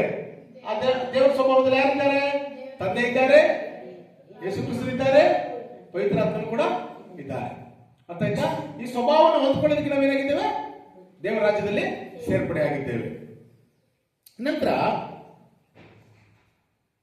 ಈಗ ನಾವು ದೀಕ್ಷಾಸ್ಥಾನ ಹೊಂದಿದ ಮೇಲೆ ರೋಮಪುರದ ಪತ್ರಿಕೆ 5:6 ಹೇಳುವಾಗ, ನಾವು ಅಶಕ್ತರಾಗಿದ್ದಾಗಲೇ ಹಾ ಕ್ರಿಸ್ತನ ನೇಮಿತ ಕಾಲದಲ್ಲಿ ಹಾ ನೀತಿಹೀನರಿಗೋಸ್ಕರ ಪ್ರಾಣ ಕೊಟ್ಟನು. ಹಾ ನೀತಿವಂತನಿಗೋಸ್ಕರ ಯಾರಾದರೂ ಪ್ರಾಣ ಕೊಡುವುದು ಅಪರೂಪ. ಉಪಕಾರಿಗೋಸ್ಕರ ಪ್ರಾಣ ಕೊಡುವುದಕ್ಕೆ ಯಾವನಾದರೂ ಧೈರ್ಯ ಮಾಡಿದರೂ ಮಾಡಾನು. ಆದರೆ ನಾವು ಪಾಪಿಗಳಾಗಿದ್ದಾಗಲೂ ಕ್ರಿಸ್ತನು ನಮಗೋಸ್ಕರ ಪ್ರಾಣ ಕೊಟ್ಟದ್ದರಲ್ಲಿ ದೇವರು ನಮ್ಮ ಮೇಲೆ ತನಗಿರುವ ಪ್ರೀತಿಯನ್ನು ಸಿದ್ಧಾಂತಪಡಿಸಿದ್ದಾನೆ. ಈಗ ನಾವು ಆತನ ರಕ್ತದಿಂದ ನೀತಿವಂತರಾಗಿರಲಾಗಿ ಆತನ ಮೂಲಕ ಬರುವ ಕೋಪಕ್ಕೆ ತಪ್ಪಿಸಿಕೊಳ್ಳುವುದು ಮತ್ತು ನಿಶ್ಚಯವಲ್ಲವೇ? ದೇವರಿಗೆ ವೈರಿಗಳಾಗಿದ್ದ ನಾವು ಆತನ ಮಗನ ಮರಣದ ಮೂಲಕ ಆತನೊಂದಿಗೆ ಸಮಾಧಾನವಾಗಿರಲಾಗಿ, ದೇವರಿಗೆ ವೈರಿಗಳಾಗಿದ್ದ ನಾವು ಆತನ ಮಗನಾದ ಯೇಸು ಕ್ರಿಸ್ತನ ಮೂಲಕ ದೇವರೊಂದಿಗೆ ಏನಾಗಿದ್ದೇವೆ? ನಾವು ಈಗ ಸಮಾಧಾನವಾಗಿದ್ದೇವೆ. ನೋಡ್ರಿ, ದೀಕ್ಷಾಸ್ಥಾನದ ಮೂಲಕವಾಗಿ ನೀವು ಯೇಸು ಕ್ರಿಸ್ತನನ್ನ ಸ್ವಂತ ರಕ್ಷಕನಾಗಿ ಅಂಗೀಕಾರ ಮಾಡಿಕೊಂಡು ನಿಮ್ಮ ಪಾಪಗಳ ಪರಿಹಾರ ಮೇಲೆ ಯಾರೊಟ್ಟಿಗೆ ಸಮಾಧಾನ ಮಾಡ್ಕೊಂಡಿದ್ದೀರಿ? ದೇವರೊಟ್ಟಿಗೆ ಸಮಾಧಾನ ಆಗಿದ್ದೀರಿ. ಮುಂಚೆ ಏನೇನಿಲ್ಲ, ನಿಮಗೆ ಸಮಾಧಾನ ಇರಲಿಲ್ಲ. ಯಾಕೆಂದ್ರೆ ದೇವರ ಕೋಪ ನಿಮ್ಮ ಮೇಲೆ ಇತ್ತು. ಯಾಕೆಂದ್ರೆ ಇನ್ನು ಕೂಡ ನೀವೇನ್ ಮಾಡಿರ್ಲಿಲ್ಲ, ರಕ್ಷಿಸಲ್ಪಟ್ಟಿರ್ಲಿಲ್ಲ, ಕ್ರಿಸ್ತನ ರಕ್ತವನ್ನು ಏನ್ ಮಾಡ್ಕೊಂಡಿರ್ಲಿಲ್ಲ, ಓದ್ಕೊಂಡಿರ್ಲಿಲ್ಲ, ಪಾಪ ಕ್ಷಮಾಪಣೆ ನಿಮಗೆ ಆಗಿರ್ಲಿಲ್ಲ. ಆದ್ರೆ ನೀವು ಪಾಪ ಕ್ಷಮಾಪಣೆ ಒಂದು ಹೊಂದಿದಿರಿ. ನೀವು ಆತನ ಮಗನಾಗಿರ್ತಕ್ಕಂಥ ಯೇಸು ಕ್ರಿಸ್ತನೊಂದಿಗೆ ದೇವರೊಂದಿಗೆ ಸಮಾಧಾನವನ್ನ ಹೊಂದಿದ್ದೀರಿ. ನೋಡಿದ್ರ, ದೀಕ್ಷಾಸ್ಥಾನದ ನಂತರ ದೇವರೊಟ್ಟಿಗೆ ಏನ್ ಮಾಡ್ಕೊಂಡಿದ್ದೀರಿ? ಇವಾಗ ಸಮಾಧಾನವನ್ನ ಹೊಂದ್ಕೊಂಡಿರ್ತೀರಿ. ಮತ್ತೆ ಮುಂದುವರೆದ ಭಾಗದಲ್ಲಿ ರೋಮ 5:1 ನೋಡ್ಬೇಕಾದ್ರೆ, ಈಗ ನೀವು ಏನಾಗಿದ್ದೀರಿ ಅಂದ್ರೆ ನೀವು ನೀತಿವಂತರೆಂಬ ಘೋಷಣೆ ಆಗ್ತದೆ ನಿಮಗೆ.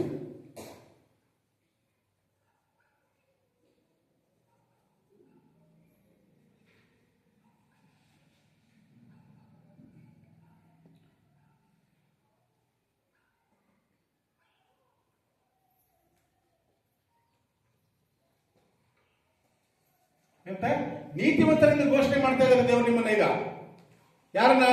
ಯೇಸು ಕ್ರಿಸ್ತನ ರಕ್ತದಿಂದ ತೊಳೆಯಲ್ಪಟ್ಟವರನ್ನ, ಪಾಪಗಳ ಕ್ಷಮಾಪಣೆ ಆದಂತವರನ್ನ, ದೇವರೊಟ್ಟಿಗೆ ಸಮಾಧಾನವಾದಂತವ್ರನ್ನ ಏನಂತ ಹೇಳ್ತಾ ಇದ್ದಾರೆ ದೇವರು? ನೀತಿವಂತರೆಂದು ಘೋಷಿಸಲ್ಪಡ್ತಾ ಇದ್ದೀರಿ. ನೀತಿವಂತರು ಈಗ ನೀವಿನ್ನು ಅಂದ್ರೆ ಮುಗಿದೋಗ್ಲಿಲ್ಲ, ನೀತಿಯನ್ನು ಸಾಧಿಸ್ಕೊಳ್ಬೇಕು ಅಂದ್ರೆ ದೇವ್ರು ತೀರ್ಮಾನ ಮಾಡಿದ್ರೆ ನೀತಿವಂತಪ್ಪ. ಯಾರು ನೀತಿವಂತ? ಕ್ರಿಸ್ತನ ರಕ್ತದಿಂದ ತೊಳೆಯಲ್ಪಟ್ಟವ್ರು ಏನಾಗಿದ್ದೀರಿ? ಇವಾಗ ನೀತಿವಂತರಾಗಿದ್ದೀರಿ. ಈಗ ದೇವರು ಏನ್ ಮಾಡಿದ್ದಾರೆ? ನಿಮ್ಮನ್ನ ನೀತಿವಂತರಾಗಿ ಮಾಡಿದ್ದಾರೆ ಅಂತ ಹೇಳಿ ಹೇಳ್ತಾ ಇದ್ದಾರೆ. ಓದಿನ ಸರಿ 5:1 ರೋಮ 5:1. ಈಗಿರಲಾಗಿ ನಾವು ನಂಬಿಕೆಯಿಂದ ನೀತಿವಂತರಾಗಿರಲಾಗಿ ನಮ್ಮ ಕರ್ತನಾದ ಯೇಸು ಕ್ರಿಸ್ತನ ಮೂಲಕ ದೇವರೊಂದಿಗೆ ಉಂಟಾದ ಸಮಾಧಾನದಲ್ಲಿ. ಓಕೆ, ನೋಡಿದ್ರ, ಯಾರಿಗೆ ಸಮಾಧಾನ ಅಂದ್ರೆ ನೀತಿವಂತರಿಗೆ ಸಮಾಧಾನ, ನೀತಿವಂತರಿಗೆ ಸಮಾಧಾನ ಪ್ರಿಯರೇ. ಅದರಿಂದ ಮುಂದೆ ಏನಾಗಿದ್ದೀರಿ ಅಂತಂದ್ರೆ, ನೀವು ದೀಕ್ಷಾಸ್ಥಾನ ಹೊಂದಿದ ನಂತರ ನೀವೇನಾಗಿದ್ದೀರಿ ಅಂತಂದ್ರೆ 2 ಥೆಸಲೋನಿಕ 2:3 ಪ್ರಕಾರವಾಗಿ ನೀವು ಪರಿಶುದ್ಧರಾಗಿದ್ದೀರಿ.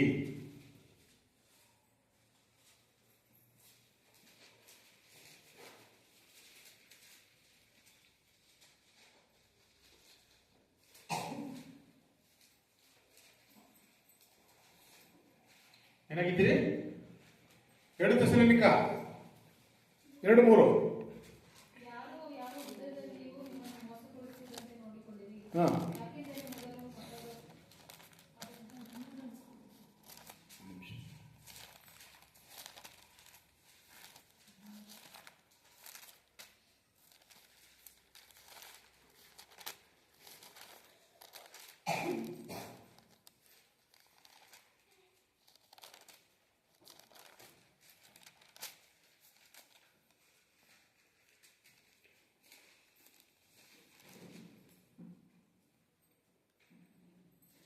2 ತೆಸಲೋನಿಕ 4:3 ಓದಿಮ್ಮ. ಸರಿ, 1 ತೆಸಲೋನಿಕ 4:3 ಓದಿ. ದೇವರ ಚಿತ್ತವೇನೆಂದರೆ ನೀವು ಶುದ್ಧರಾಗಿರಬೇಕೆಂಬುದೇ. ಆದುದರಿಂದ ಆಧಾರಕ್ಕೆ ದೂರವಾಗಿರಬೇಕು. ಸಾಕು. ಏನಾಗಿರ್ಬೇಕಂತೆ? ನೀವು ಏನಾಗಿರ್ಬೇಕಂತ ಹೇಳ್ತಾನೆ? ನೀವು ಶುದ್ಧರಾಗಿರುವುದೇ ದೇವರ ಚಿತ್ತ. ಏನು ದೇವರ ಚಿತ್ತ, ದೇವರ ಉದ್ದೇಶ ಏನಪ್ಪ ಅಂತಂದ್ರೆ ನೀವು ಶುದ್ಧರಾಗಿರ್ಬೇಕೆಂಬುದೇ. ಈಗ ಏನಾಗಿದ್ದೀರಿ ನೀವು ಇವಾಗ? ಯೇಸು ಕ್ರಿಸ್ತನ ರಕ್ತದ ಮೂಲಕವಾಗಿ ಏನ್ ಮಾಡಿದ್ದೀರಿ? ನೀವು ಶುದ್ಧರಾಗಿದ್ದೀರಿ. ಕೊರಿಂಥಿ ಪತ್ರಿಕೆ 1 ಕೊರಿಂಥಿ 1:7ರಲ್ಲಿ, ಕೊರಿಂಥಿ 1 ಕೊರಿಂಥಿ 1:7ರಲ್ಲಿ, 1 ಕೊರಿಂಥಿ 1:7ರಲ್ಲಿ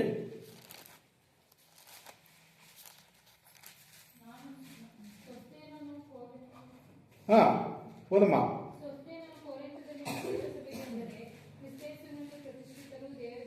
ಕ್ರಿಸ್ತ ಯೇಸುವಿನಲ್ಲಿ ಪ್ರತಿಷ್ಠಿತರು ದೇವಜನರಾಗುವುದಕ್ಕೆ ಕರೆಯಲ್ಪಟ್ಟರು. ನೋಡಿದ್ರ? ಏನಾಗಿದ್ದೀರಿ ನೀವು?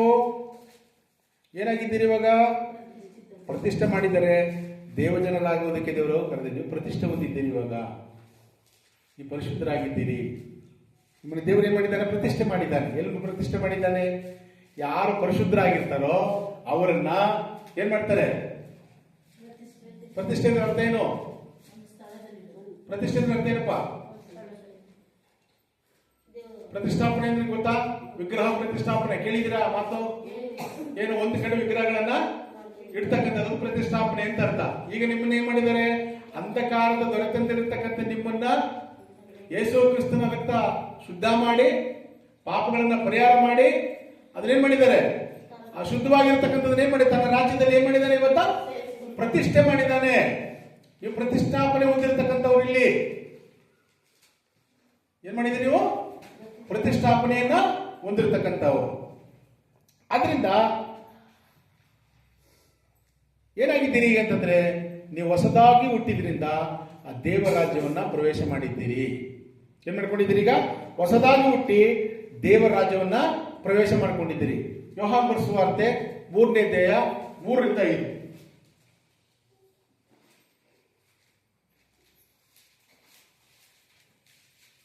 ಹೊಸದಾಗಿ ನಾನು ನಿಮಗೆ ನಿಜ ನಿಜವಾಗಿ ಹೇಳುತ್ತೇನೆ, ಒಬ್ಬನು ಹೊಸದಾಗಿ ಹುಟ್ಟದಿದ್ದರೆ ಅವನು ದೇವರ ರಾಜ್ಯವನ್ನು ಕಾಣಲಾರನು ಅಂದನು. ಹೊಸದಾಗಿ ಹುಟ್ಟಿ ದೇವರ ರಾಜ್ಯವನ್ನು ಪ್ರವೇಶಿಸಿದ್ದೀರಿ. ಓದಿ, ಏನ್ ಹೇಳ್ತದೆ? ನಾನು ನಿಮಗೆ ನಿಜ ನಿಜವಾಗಿ ಹೇಳುತ್ತೇನೆ, ಒಬ್ಬನು ಹೊಸದಾಗಿ ಹುಟ್ಟದಿದ್ದರೆ ಅವನು ದೇವರ ರಾಜ್ಯವನ್ನ ಕಾಣ. ಹೊಸದಾಗಿ ಹುಟ್ಟೋದಂದ್ರೆ ಅರ್ಥ ಏನು? ಹೊಸದಾಗಿ ಹುಟ್ಟೋದಂತಂದ್ರೆ ಒಬ್ಬನು ನೀರಿನಿಂದಲೂ ಆತ್ಮನಿಂದಲೂ ಹುಟ್ಟದಿದ್ದರೆ ಅವನು ದೇವರ ರಾಜ್ಯವನ್ನ ಸೇರ್ಲಿಕ್ಕೆ ಸಾಧ್ಯ ಇಲ್ಲ. ಒಬ್ಬನು ಹೊಸದಾಗಿ ಹುಟ್ಟಬೇಕಂತಂದ್ರೆ ಆ ದೇವರ ರಾಜ್ಯವನ್ನ ಪ್ರವೇಶ ಮಾಡಬೇಕಂದ್ರೆ ಒಬ್ಬನು ಹೊಸದಾಗಿ ಏನ್ ಮಾಡ್ಬೇಕಮ್ಮ? ಹುಟ್ಟಬೇಕು. ಅದಕ್ಕೆ ಹೇಳ್ತೇನೆ, ಒಬ್ಬನು ನೀರಿನಿಂದಲೂ ಆತ್ಮನಿಂದಲೂ ಹುಟ್ಟದಿದ್ದರೆ ಅವನು ದೇವರ ರಾಜ್ಯವನ್ನ ಸೇರಲಾರನು. ಓದಿ, ಮುಂದಕ್ಕೆ ಓದಿ.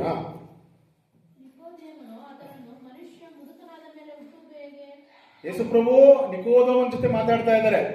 ಆಗ ನಿಕೋದೇಮನ ಕೇಳ್ತಾನೆ, ಹೊಸದಾಗಿ ಹುಟ್ಟೋದಂದ್ರೆ ಮತ್ತೆ ಒಬ್ಬ ಮನುಷ್ಯನ ಮತ್ತೆ ತಾಯಿ ಗರ್ಭದಲ್ಲಿ ಸೇರಿ ಹುಟ್ಟಕ್ಕಾಗತ್ತಾ? ಹೊಸದಾಗಿ ಹುಟ್ಟೋದಂದ್ರೆ ಮತ್ತೆ ತಾಯಿ ಗರ್ಭದಲ್ಲಿ ಹುಟ್ಟಕ್ಕಾಗತ್ತಾ? ಇಲ್ಲ. ಹುಟ್ಟೋದಾಗ್ತದೆ. ಅವನು ತನ್ನ ಗರ್ಭದಲ್ಲಿ ಸೇರಿ ಹುಟ್ಟುವುದಾಗಿದೆ ಎಂದು ಹೇಳಿದನು. ಅದಕ್ಕೆ ಯೇಸು, ನಾನು ನಿನಗೆ ನಿಜ ನಿಜವಾಗಿ ಹೇಳ್ತೇನೆ, ಒಬ್ಬನು ನೀರಿನಿಂದಲೂ ಆತ್ಮನಿಂದಲೂ ಹುಟ್ಟದಿದ್ದರೆ ದೇವರ ರಾಜ್ಯವನ್ನ ಸೇರಲಾರನು. ಹಾಗಾದ್ರೆ ನೀರಿನಿಂದಲೂ ಆತ್ಮನಿಂದಲೂ ಹುಟ್ಟಿರ್ತಕ್ಕಂಥ ಅವರು ಹೊಸ ಸೃಷ್ಟಿಯಾಗಿದ್ದಾರೆ. ಹೊಸದಾಗಿ ಹುಟ್ಟಿ ದೇವರ ರಾಜ್ಯವನ್ನ ಸೇರಿದ್ದಾರೆ. ದೀಕ್ಷಾಸ್ನಾನದ ಮೂಲಕವಾಗಿ ಒಬ್ಬ ವ್ಯಕ್ತಿ ಹೊಸದಾಗಿ ಹುಟ್ಟುತ್ತಾನೆ. ನೂತನ ಸೃಷ್ಟಿ, ಆತನಿಗೆ ಪುನರ್ಜನ್ಮ, ಹೊಸ ಜೀವನ, ಹೊಸ ಬದುಕು ಎಲ್ಲವೂ ಕೂಡ ಕ್ರಿಸ್ತನ ರಕ್ತದಿಂದ ತೊಳೆಯಲ್ಪಟ್ಟಾಗ ಮಾತ್ರ ಆತನ ರಾಜ್ಯದಲ್ಲಿ ಸೇರಿಸಲ್ಪಡ್ತಾರೆ. ಒಬ್ಬನು ಹೊಸದಾಗಿ ಹುಟ್ಟಿದ್ರೆ ದೇವರ ರಾಜ್ಯವನ್ನು ಸೇರ್ಲಿಕ್ಕೆ ಸಾಧ್ಯ ಇಲ್ಲ. ಮುಂದುವರೆದ ಭಾಗದಲ್ಲಿ ನೋಡುವಾಗ ಆತನು ಇವಾಗ ಏನ್ ಮಾಡಿದ್ದಾನೆ ಅಂತಂದ್ರೆ ನಮ್ಮ ಹೃದಯದ ಕಣ್ಣುಗಳನ್ನು ಬೆಳಗಿಸಿದ್ದಾನೆ ಅಂತ ಹೇಳ್ತಾನೆ. ಎಫೆಸ ಬರೆದ ಪತ್ರಿಕೆ 1:17ರಲ್ಲಿ, ಎಫೆಸ 1:17ರಲ್ಲಿ, ಎಫೆಸ ಬರೆದ ಪತ್ರಿಕೆ 1ನೇ ಅಧ್ಯಾಯ ನಮ್ಮ ಹೃದಯದ ಕಣ್ಣುಗಳನ್ನ ಆತನ ಬೆಳಗಿಸಿದ್ದಾನೆ ಅಂತ ಹೇಳ್ತಾರೆ.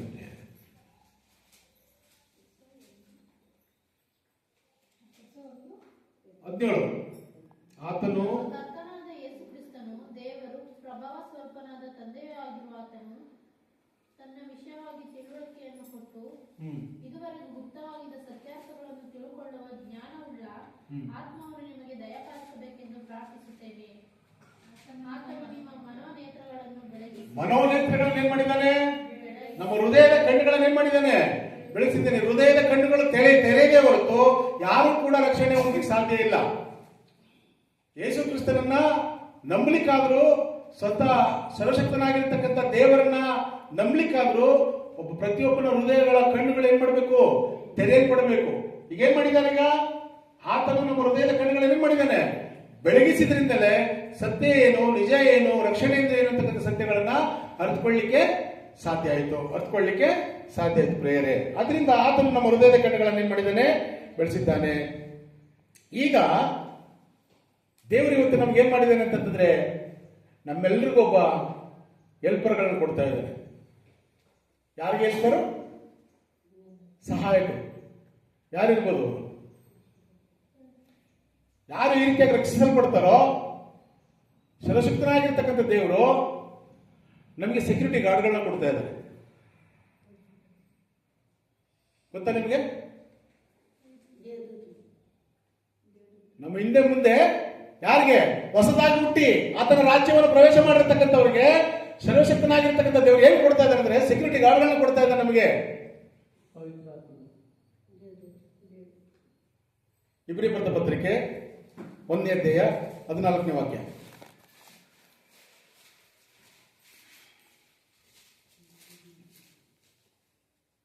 ಇವರೆಲ್ಲರೂ ರಕ್ಷಣೆಯನ್ನು ಬಾಧ್ಯವಾಗಿ ಹೊಂದಬೇಕಾಗಿರುವ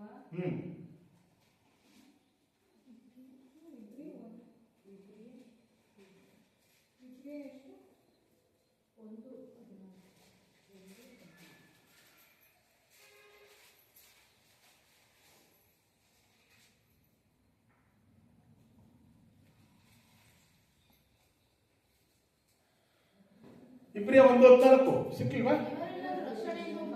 ಇವರೆಲ್ಲರೂ ರಕ್ಷಣೆಯನ್ನು ಬಾಧ್ಯ ಅಂದ್ರೆ ಹೌದು ಹೊಂದಲೇಬೇಕು. ಬಾಧ್ಯವನ್ನು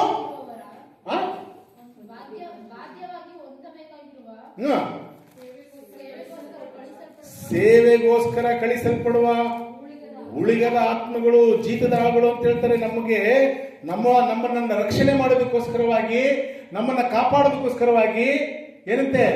ಉಳಿಗದ ಆತ್ಮಗಳು, ಜೀತದ ಆತ್ಮಗಳು ಅಂತ ಹೇಳ್ತಾರೆ ದೇವದೂತರನ್ನ. ದೇವರ ಬಳಿಯಲ್ಲಿ ಎಷ್ಟು ದೇವದೂತರಿದ್ದಾರೆ? ಕೋಟ್ಯಾನುಕೋಟಿ ದೇವದೂತರುಗಳಿದ್ದಾರೆ. ಅವರೆಲ್ಲ ಯಾಕೆ ಸರ್ ಗೊತ್ತಿದೆಯಾ ನಿಮಗೆ? ಅವರೆಲ್ಲ ಏನಕ್ಕೆ ಅಂತ ಗೊತ್ತಿದ್ಯಾ?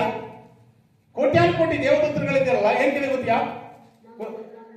ಅವರು ದೇವರ ಸನ್ನಿಧಿಯಲ್ಲಿ ಯಾವಾಗಲೂ ಕೂಡ ದೇವರನ್ನ ಸ್ತುತಿ ಮಾಡಲಿಕ್ಕೆ, ದೇವರನ್ನ ಕೊಂಡಾಡಲಿಕ್ಕೆ, ಜೊತೆಗೆ ಆತನ ಕ್ರಿಸ್ತನ ರಕ್ತದಿಂದ, ದೇವರ ಒಬ್ಬನೇ ಮಗನಾಗಿರ್ತಕ್ಕಂಥ ಯೇಸು ಕ್ರಿಸ್ತನ ರಕ್ತದಿಂದ ತೊಳೆಯಲ್ಪಟ್ಟು ಶುದ್ಧ ಮಾಡಿ ಆತನೇ ಸ್ಥಾಪಿಸಲ್ಪಟ್ಟಂತ ಆತನ ರಾಜ್ಯದೊಳಗೆ ಯಾರು ಸೇರಿರ್ತಾರಲ್ಲ ಅವ್ರನ್ನ ಕಾಪಾಡ್ಲಿಕ್ಕೆ ಯಾವಾಗಲೂ ಕೂಡ ಏನಿರ್ತಾರಂತೆ?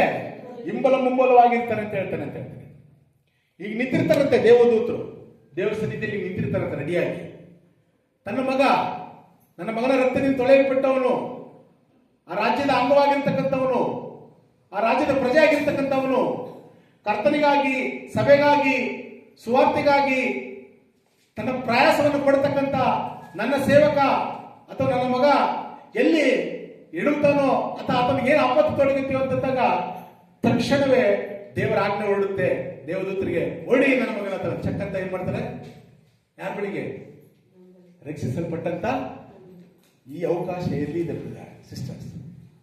ನಿಜವಾಗ್ಲೂ ನಾವು ಭಾಗ್ಯವಂತರು, ನಿಜವಾಗ್ಲೂ ನಾವು ಪುಣ್ಯವಂತರು.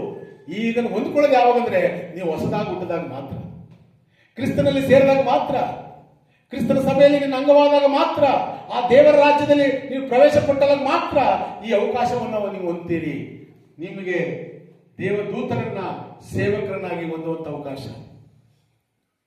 ನಿಮ್ಮ ಹಿಂಬಲವಾಗಿ ಮುಂಬಲವಾಗಿ ಯಾವಾಗಲೂ ಕೂಡ ತನ್ನ ದೂತರನ್ನ ದಂಡಯಿಸಿ ಕಾಪಾಡತಕ್ಕಂಥ ಅವಕಾಶ ಯಾವಾಗಂದ್ರೆ ಹೊಸದಾಗಿ ಹುಟ್ಟಿ ಆತನ ರಾಜ್ಯದಲ್ಲಿ ನಿಂತಾಗ, ಆ ಶಿರಸ್ಸಿನ ಕೆಳಗೆ ಕ್ರಿಸ್ತನೆಂಬ ಶಿರಸ್ಸಿನ ಕೆಳಗೆ ನಿಂತಾಗ, ಆ ರಾಜನ ಪರಿಪಾಲನೆಯಲ್ಲಿದ್ದಾಗ ನೀವು ಇದನ್ನು ಹೊಂದಿಕೊಳ್ತೀರಿ.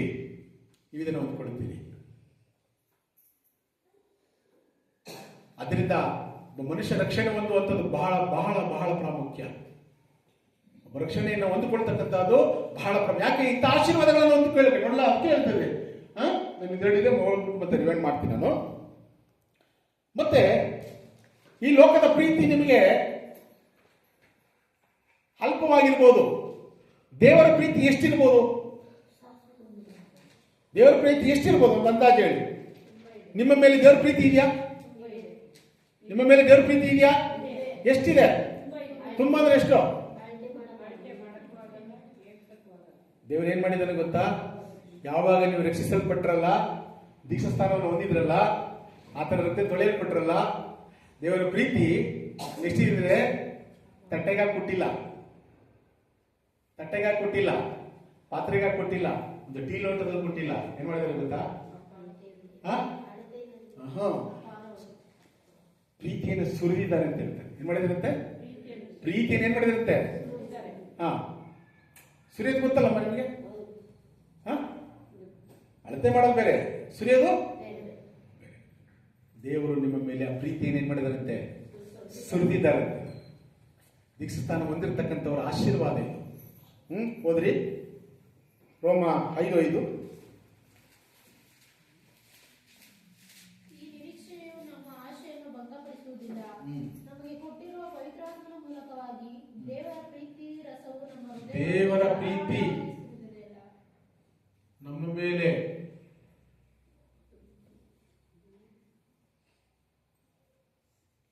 ಧಾರಾಳವಾಗಿ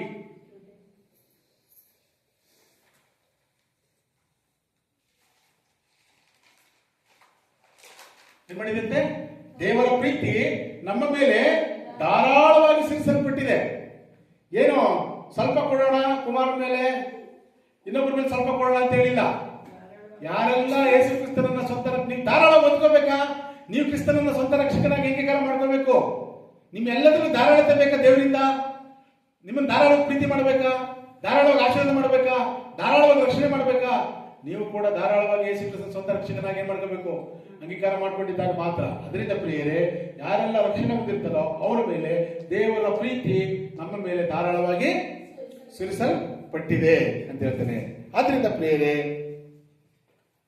ದೇವರು ನಿಮ್ಮನ್ನು ಏನ್ ಮಾಡಿದ್ದಾರೆ ಅಂತಂದ್ರೆ, ಕೊಲಸೆ ಬರೆದ ಪತ್ರಿಕೆ 1:13 ಕೊಲಸೆ 1:13 ಪ್ರಕಾರವಾಗಿ, ಕೊಲಸೆ 1:13 ಪ್ರಕಾರವಾಗಿ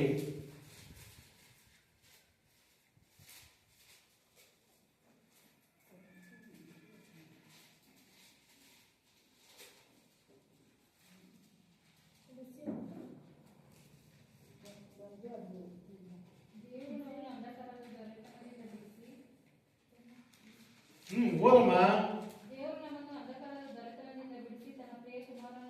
ಏನ್ ಮಾಡಿದ್ದೀರಿ? ಅಂಧಕಾರದ ದೊರೆತನದಿಂದ ಬಿಡಿಸಲ್ಪಟ್ಟಿದ್ದೀರಿ. ಕ್ರಿಸ್ತನಲ್ಲಿ, ಕ್ರಿಸ್ತನ ಸಭೆಯಲ್ಲಿ, ಕ್ರಿಸ್ತನ ರಾಜ್ಯದಲ್ಲಿ ಅಂಗವಾಗೋದಕ್ಕಿಂತ ಮುಂಚಿತವಾಗಿ ನೀವು ಎಲ್ಲಿದ್ದೀರಿ ಅಂತ ಅರ್ಥ? ಅಂಧಕಾರ ನಿಮ್ಮನ್ನು ಆಳ್ತಾ ಇದೆ ಅಂತ ಅರ್ಥ. ಈ ಲೋಕದ ಸೈತಾನನು ನಿಮ್ಮನ್ನು ಆಳ್ತಾ ಇದ್ದಾನೆ ಅಂತ ಅರ್ಥ. ಈಗೇನ್ ಮಾಡಿದ್ದೀರಿ? ಏನಾಗಿದೆ? ದೀಕ್ಷಾಸ್ಥಾನವನ್ನು ಹೊಂದಿದ ನಂತರ ನೀವು ಅಂಧಕಾರ ದೊರೆತನದಿಂದ ಏನ್ ಮಾಡಿದ್ದೀರಿ? ನಿಮ್ಮನ್ನು ದೇವರು ಬಿಡಿಸಿ ತನ್ನ ಪ್ರಿಯ ಕುಮಾರನ ರಾಜ್ಯದೊಳಗೆ, ಕುಮಾರ ಯಾರು? ಆತನ ರಾಜ್ಯ ಅಂದ್ರೆ ಏನು? ಆತನ ಸಭೆಯಲ್ಲಿ ಏನ್ ಮಾಡಿದ್ದೀರಿ? ನೀವು ಸೇರಿಸಲ್ಪಟ್ಟಿದ್ದೀರಿ. ಅರ್ಥ ಆಯ್ತಾ? ಅಂಧಕಾರದ ದೊರೆತನ ಯಾರು ದೀಕ್ಷಾಸ್ಥಾನ ಹೊಂದಿಕೊಂಡಿಲ್ವೋ, ಯಾರು ಯೇಸು ಕ್ರಿಸ್ತನನ್ನ ಸ್ವಂತ ರಕ್ಷಕನಾಗಿ ಅಂಗೀಕಾರ ಮಾಡ್ಕೊಂಡಿಲ್ವೋ ಅವರನ್ನ ಯಾರು ಆಳ್ವಿಕೆ ಮಾಡ್ತಾ ಇರೋದು? ಸೈತಾನ ಆಳ್ವಿಕೆ ಮಾಡ್ತಾ ಇರ್ತಾನೆ. ಸೈತಾನ ಆಳ್ವಿಕೆ ಮಾಡ್ತಾ ಇರ್ತಾನೆ. ಯಾರಿಗೆ ಸುವಾರ್ತೆ ಕೇಳಿ ಯೇಸು ಕ್ರಿಸ್ತನ ಸ್ವಂತ ರಕ್ಷಕನ ಅಂಗೀಕಾರ ಮಾಡಿಕೊಂಡು ನಮ್ಮ ಪಾಪಗಳ ಪರಿಹಾರಕ್ಕೋಸ್ಕರವಾಗಿ ದೀಕ್ಷಾಸ್ಥಾನ ಮಾಡಿಸ್ಕೊಳ್ತಾರೋ ಅವ್ರು ಏನಾಗ್ತಾರೆ? ಅಂಧಕಾರ ದೊರೆತನದಿಂದ ಏನ್ ಮಾಡ್ತಾರೆ? ಬಿಡಿಸಲ್ಪಡ್ತಾರೆ. ಮತ್ತೆ ಸತ್ತವರಾಗಿರ್ತಕ್ಕಂಥ ನಿಮ್ಮನ್ನ ಬದುಕಿಸ್ತಾ ಇರ್ತೇವೆ. ಎಫೆಸ 2:1 ಎಫೆಸ 2:1 ಏನಾಗಿದ್ರಿ ಮುಂಚೆ? ನೀವು ಅಪರಾಧ ಮತ್ತು ಪಾಪಗಳ ದೇಶದ ಏನಾಗಿದ್ರಿ? ಸತ್ತವರಾಗಿದ್ರಿ. ಅಪರಾಧ ಮಾಡ್ಕೊಂಡು ಪಾಪಗಳು ಮಾಡ್ಕೊಂಡು ಏನಾಗಿದ್ರಿ ನೀವು? ಸತ್ತವರಾಗಿದ್ರಿ. ಅಪರಾಧ ಮತ್ತು ಪಾಪಗಳಿಂದ ಸತ್ತವರಾಗಿರ್ತಕ್ಕಂಥ ನಿಮ್ಮನ್ನು ಏನ್ ಮಾಡಿದ್ದಾರೆ? ಬದುಕಿಸ್ತಾನೆ.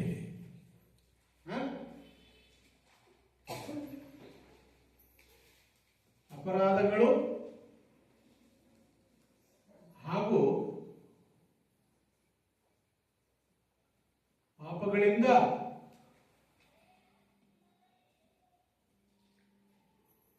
ಸತ್ತವರಾಗಿದ್ದ ನೀವು ಬದುಕಿದ್ದೀರಿ. ಏನಾಗಿದ್ದೀರಿ ಇವಾಗ? ಅಪರಾಧಗಳು ಮತ್ತು ಪಾಪಗಳಿಂದ ಸತ್ತವರಾಗಿದ್ದ ನೀವು ಏನಾಗಿದ್ದೀರಿ? ಬದುಕಿದ್ದೀರಿ. ನೋಡಿದ್ರ, ಯೇಸು ಕ್ರಿಸ್ತನ ರಕ್ತದಿಂದ ತೊಳೆಯಲ್ಪಟ್ಟ ನೀವುಗಳು ದೀಕ್ಷಾಸ್ಥಾನವನ್ನು ಹೊಂದಿದ ನಂತರ ಹೊಂದುವಂತ ಪ್ರಯೋಜನಗಳೇನಪ್ಪ ಅಂತಂದ್ರೆ, ಬಹಳ ಚೆನ್ನಾಗಿ ಅರ್ಥ ಮಾಡ್ಕೊಳ್ಳಿ. ಮೊಟ್ಟ ಮೊದಲನೇದಾಗಿ ನೀವು ಪಾಪ ಕ್ಷಮಾಪಣೆಯನ್ನು ಹೊಂದ್ಕೊಳ್ತೀರಿ. ಅಪೊಸ್ತಲರ ಕೃತ್ಯಗಳು 2:37 ಪ್ರಕಾರವಾಗಿ ಪಾಪ ಕ್ಷಮಾಪಣೆ ಹೊಂದ್ಕೊಳ್ತೀರಿ. ಮಾರ್ಕ 16:15 ಮತ್ತು 16 ವಾಕ್ಯ ಪ್ರಕಾರವಾಗಿ ನಂಬಿ ದೀಕ್ಷಾಸ್ಥಾನ ಮಾಡಿಸಿಕೊಳ್ಳುವನು ಏನ್ ಮಾಡ್ಕೊಳ್ತಾನೆ? ರಕ್ಷಿಸಲ್ಪಟ್ಟಿರ್ತೀರಿ. ಮತ್ತೆ ಏನಾಗಿರ್ತೀರಿ ನೀವು? ಹೊಸ ಒಡಂಬಡಿಕೆಯಲ್ಲಿ, ಹೊಸ ಒಡಂಬಡಿಕೆ ಸಭೆ ಇದೆಯಲ್ಲ, ಹೊಸ ಒಡಂಬಡಿಕೆ ಸಭೆಯಲ್ಲಿ ಏನ್ ಮಾಡಿದಿರಿ? ಸೇರಿಸಲ್ಪಟ್ಟಿದ್ದೀರಿ. ಮತ್ತೆ ನಾವು ಹೊಸ ಜೀವನವನ್ನ ಪಡ್ಕೊಂಡಿದ್ದೇವೆ. ಮತ್ತೆ ನೂತನ ಸ್ವಭಾವವನ್ನ ಹೊಂದ್ಕೊಂಡಿದ್ದೀರಿ. ಮತ್ತೆ ಹೊಸ ಸೃಷ್ಟಿಯಾಗಿದ್ದೀರಿ, ನೂತನ ಸೃಷ್ಟಿಯಾಗಿದ್ದೀರಿ. ಮತ್ತು ಏನಾಗಿದ್ದೀರಿ? ಆ ನೂತನ ಸೃಷ್ಟಿ ಹೊಂದಿರತಕ್ಕಂಥವ್ರು ದೇವರ ಸ್ವಭಾವವನ್ನು ಹೊಂದ್ಕೋಬೇಕು. ಯಾರು ದೇವರು? ತಂದೆಯಾದ ದೇವರು, ಕರ್ತನಾದ ಯೇಸು ಕ್ರಿಸ್ತನು, ಪರಿಶುದ್ಧಾತ್ಮನು. ಈ ಮೂವರು ಕೂಡ ಏನಿದೆ? ದೈವತ್ವ ಇದೆ ಅಂತ ಹೇಳಿ ಬೈಬಲ್ ತಿಳಿಸೋದ್ರಿಂದ ಈ ಸ್ವಭಾವವನ್ನ ಹೊಂದ್ಕೊಳ್ಬೇಕು. ಮತ್ತೆ ನಾವು ದೇವರೊಂದಿಗೆ ಏನಾಗಿದ್ದೀವಿ ಇವಾಗ? ಸಮಾಧಾನ. ಮುಂಚೆ ಏನಿರಲಿಲ್ಲ, ನಮಗೆ ಸಮಾಧಾನ ಇರಲಿಲ್ಲ, ದೇವರ ಕೋಪ ನಮ್ಮ ಮೇಲೆ ಇತ್ತು. ಆಮೇಲೆ ನೀತಿವಂತರಿಂದ ಏನ್ ಮಾಡಿದ್ರಿ? ತೀರ್ಮಾನ ಮುಗಿದೋಗ್ಲಿಲ್ಲ. ನೀತಿವಂತರಾಗಿ ಏನ್ ಮಾಡ್ಬೇಕು ನಾವು? ಕೊನೆಯ ಉಸಿರಿನವರು ಕೂಡ, ಅಥವಾ ಒಂದ್ ವೇಳೆ ಇವತ್ತಿನ ಮರಣ ಬಂದ್ರು, ಒಂದ್ ವೇಳೆ ಯೇಸು ಕ್ರಿಸ್ತನು ಇವತ್ತು ನಮಗೆ ಪ್ರತ್ಯಕ್ಷ ಆಗುವವರೆಗೂ ಕೂಡ ನಾನೇನ್ ಮಾಡ್ಕೋಬೇಕು? ನನ್ನ ನೀತಿಯನ್ನ ಕಾಪಾಡ್ಕೊಂಡು ಹೋಗ್ಬೇಕು. ಆಮೇಲೆ ನೀವು ಏನಾಗಿದ್ದೀರಿ ಇವಾಗ? ಪರಿಶುದ್ಧರಾಗಿದ್ದೀರಿ. ನೀವೇನಾಗಿದ್ದೀರಿ? ನೀವು ಪರಿಶುದ್ಧರಾಗಿದ್ದೀರಿ. ಮತ್ತೆ ಹೊಸದಾಗಿ ಹುಟ್ಟಿ ಏನ್ ಮಾಡಿದ್ದೀರಿ? ದೇವರಾಜ್ಯವನ್ನ ಪ್ರವೇಶ ಮಾಡಿದ್ದೀರಿ. ಏನ್ ದೇವರಾಜ್ಯ ಅಂದ್ರೆ? ಸಭೆ. ಮತ್ತೆ ಆತನು ನಮ್ಮನ್ನು ಏನ್ ಮಾಡಿದ್ದಾನೆ? ನಮ್ಮ ಹೃದಯದ ಕಣ್ಣುಗಳನ್ನು ಏನ್ ಮಾಡಿದ್ದಾನೆ? ಬೆಳಗಿಸಿದ್ದಾನೆ. ನಾವು ದೇವದೂತರನ್ನ ಏನಾಗಿದೆ? ಸೇವಕರನ್ನಾಗಿ ಹೊಂದಿದ್ದೇವೆ. ಮತ್ತು ದೇವರ ಪ್ರೀತಿಯ ನಮ್ಮ ಮೇಲೆ ಧಾರಾಳವಾಗಿ ಏನ್ ಮಾಡಿದೆ? ಸರಿಸಲ್ಪಟ್ಟಿದೆ. ಮತ್ತೆ ಅಂಧಕಾರದ ದೊರೆತದಿಂದ ಏನ್ ಮಾಡಿದ್ದೀರಿ? ನೀವು ಬಿಡಿಸಲ್ಪಟ್ಟಿದ್ದೀರಿ. ಮತ್ತು ಅಪರಾಧಗಳು ಮತ್ತು ಪಾಪಗಳ ಸತ್ತವರಾಗಿರ್ತಕ್ಕಂಥ ನೀವೇನಾಗಿದ್ದೀರಿ? ಇವಾಗ ಬದುಕೊಂಡಿದ್ದೀರಿ. ನೋಡಿದ್ರ ಏನ್ ಪ್ರಯೋಜನ ಇದೆಯಾ? ದೇವರಿರ್ತಕ್ಕಂಥ ಕಾರ್ಯ, ಒಬ್ಬ ರಕ್ಷಿಸಲ್ಪಟ್ಟವನಿಗೆ ಇಷ್ಟೆಲ್ಲ ಪ್ರಯೋಜನಗಳಿದೆ. ಇನ್ನೊಂದು ಪ್ರಯೋಜನವನ್ನು ಹೇಳಿ ನಾನು ಮುಗಿಸ್ತೇನೆ. 1 ಪೇತ್ರ 2:9 ಪ್ರಕಾರವಾಗಿ, 1 ಪೇತ್ರ 2:9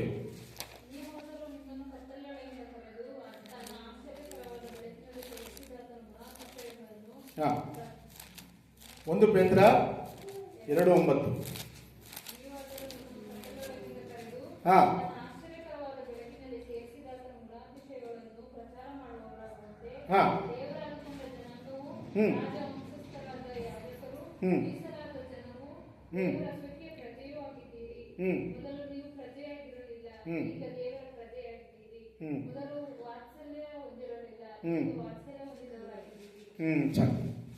ಏನ್ ಹೇಳ್ತಾರೆ ಅಂತಂದ್ರೆ, ನಿಮ್ಮನ್ನು ಕತ್ತಲೆಯೊಳಗಿಂದ ಏನ್ ಮಾಡಿದ್ದಾರೆ? ದೇವರು ಕರೆದಿದ್ದಾರೆ. ಏನ್ ಮಾಡಿದ್ದಾರೆ? ಕತ್ತಲೆಯೊಳಗಿಂದ ಕರೆದಿದ್ದಾರೆ. ಯಾರೆಲ್ಲ ಕತ್ತಲೆಯಲ್ಲಿದ್ರು ಅಂದ್ರೆ, ಕತ್ತಲೆಯಿಂದ ಅರ್ಥ ಏನು? ಪಾಪವೆಂಬ ಅಂಧಕಾರದಲ್ಲಿರ್ತಕ್ಕಂಥವು ಕತ್ತಲೆ ಅಂತ ಕರಿತೀವಿ ಅಲ್ವಾ? ಆ ಕತ್ತಲೆಯಲ್ಲಿರ್ತಕ್ಕಂಥವ್ರನ್ನ ಇವಾಗ ಏನ್ ಮಾಡಿದ್ದಾರೆ? ದೇವರು ನಿಮ್ಮನ್ನ ಕರೆದಿದ್ದಾರೆ. ನಿಮ್ಮನ್ನು ಕತ್ತಲೆಯೊಳಗಿಂದ ಕರೆದು ತನ್ನ ಆಶ್ಚರ್ಯಕರವಾದ ಬೆಳಕಿನಲ್ಲಿ ಏನ್ ಮಾಡ್ಕೊಂಡಿದ್ದಾರೆ? ನಿಮ್ಮನ್ನ ಸೇರಿಸಿದಾರ್ತಕ್ಕಂಥ ಗುಣಾತಿಶಯಗಳನ್ನ ಈಗ ನಾವೇನ್ ಮಾಡ್ಬೇಕು? ಪ್ರಚಾರ. ಅದರ ಮುಂಚೆ ನೀವೇನಾಗಿದ್ದೀರಿ ಅಂದ್ರೆ, ದೀಕ್ಷಾ ಸ್ಥಾನವನ್ನು ಹೊಂದಕ್ಕಿಂತ ಮುಂಚೆ ಕತ್ತಲೆಯೊಳಗೆ ಇದ್ರಿ. ದೇವರು ಏನ್ ಮಾಡಿದ್ದಾರೆ? ನಿಮ್ಮನ್ನ ಒಂದನೇದು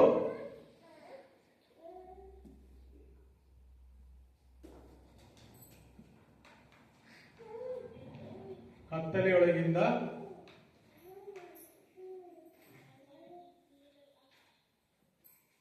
ಕರೆದಿದ್ದಾನೆ. ದೇವರು ಏನ್ ಮಾಡಿದಾನಮ್ಮ? ದೇವರು ಏನ್ ಮಾಡಿದಾನಮ್ಮ? ಕತ್ತಲೊಳಗಿಂದ ನಮ್ಮನ್ನ ಏನ್ ಮಾಡಿದಾನೆ? ಈಗ ನಾವೇನಾಗಿದ್ದೀವಿ? ಯಾವ ಜನಾಂಗ ನಾವು? ಯಾವ ಜನಾಂಗ?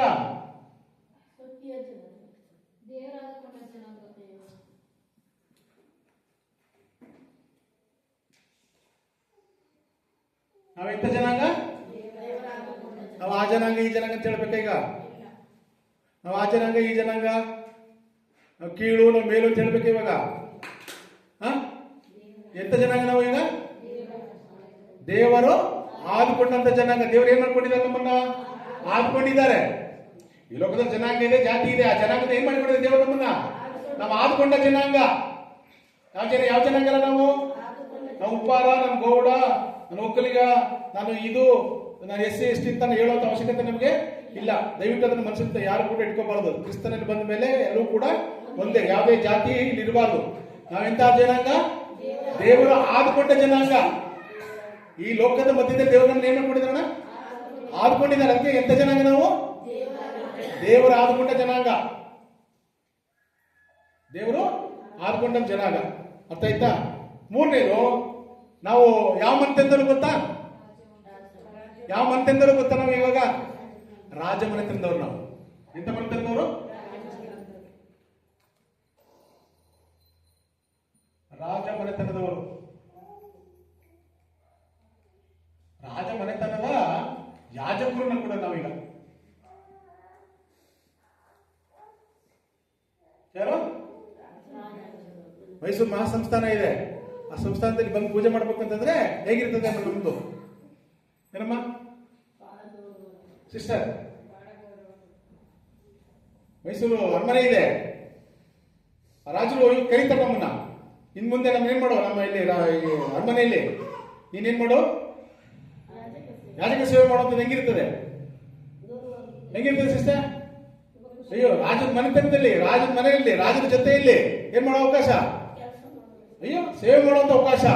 ಇವತ್ತು ನಿಜವಾಗಿರ್ತಕ್ಕಂಥ ಆ ಪರಲೋಕದ ತಂದೆಯಾದ ದೇವರಿಗೆ ನಮ್ಮ ರಾಜನಾಗಿರ್ತಕ್ಕಂಥ ಯೇಸು ಕ್ರಿಸ್ತನ ಜೊತೆಯಲ್ಲಿ ಇವತ್ತು ಯಾಜಕ ಸೇವೆ ಮಾಡುವಂತ ಅವಶ್ಯ. ಮಾಡ್ತಾ ಇದೀವಲ್ಲ ಯಾಜಕ ಸೇವೆ? ಈಗ ಇದೇ ಯಾಜಕ ಸೇವೆ. ಬೆಳಗ್ಗೆ ಸ್ತೋತ್ರ ಬಲಿಗಳನ್ನು ಅರ್ಪಿಸಿದ್ರಲ್ವಾ? ಸೇವೆ, ಯಾಜಕ ಸೇವೆ. ಅರ್ಥ ಆಯ್ತಾ? ದೀಕ್ಷಾಸ್ಥಾನ ಹೊಂದ್ಕೊಂಡಿರ್ತಕ್ಕಂಥವ್ರು ಪಡ್ಕೊಳ್ಳತಕ್ಕಂಥ ಪ್ರಯೋಜನ ಇದು. ಪಡ್ಕೊಳ್ಳದೇ ಇರ್ತಕ್ಕಂಥವ್ರಿಗೆ ಅವ್ರು ಏನೇ ಬಂದು ಕೂತ್ಕೊಂಡ್ರು, ಎಷ್ಟೇ ಇದು ಮಾಡಿದ್ರು ಕೂಡ ಅವ್ರಿಗೇನಿಲ್ಲ, ಪ್ರಯೋಜನ ಇಲ್ಲ. ಓಕೆ, ಈಗ ನೀವು ಎಂಥ ಜನ ಅಂತಂದ್ರೆ, ಎಂಥ ಜನ ಅಂದ್ರೆ ಮೀಸಲಾದ ಜನ. ಎಂಥ ಜನಮ್ಮ? ಮೀಸಲಾದ ಜನ.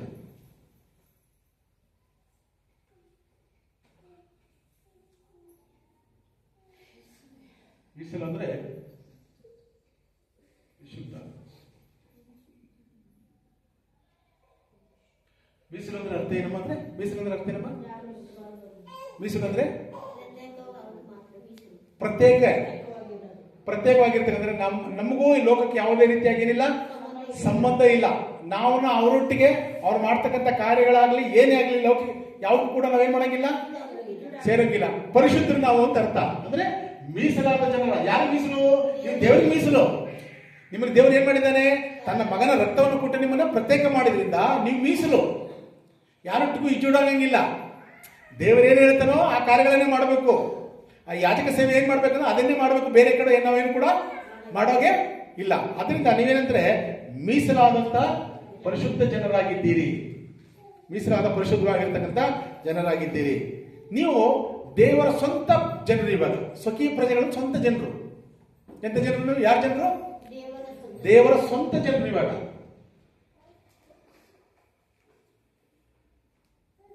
ದೇವರ ಸ್ವಂತ.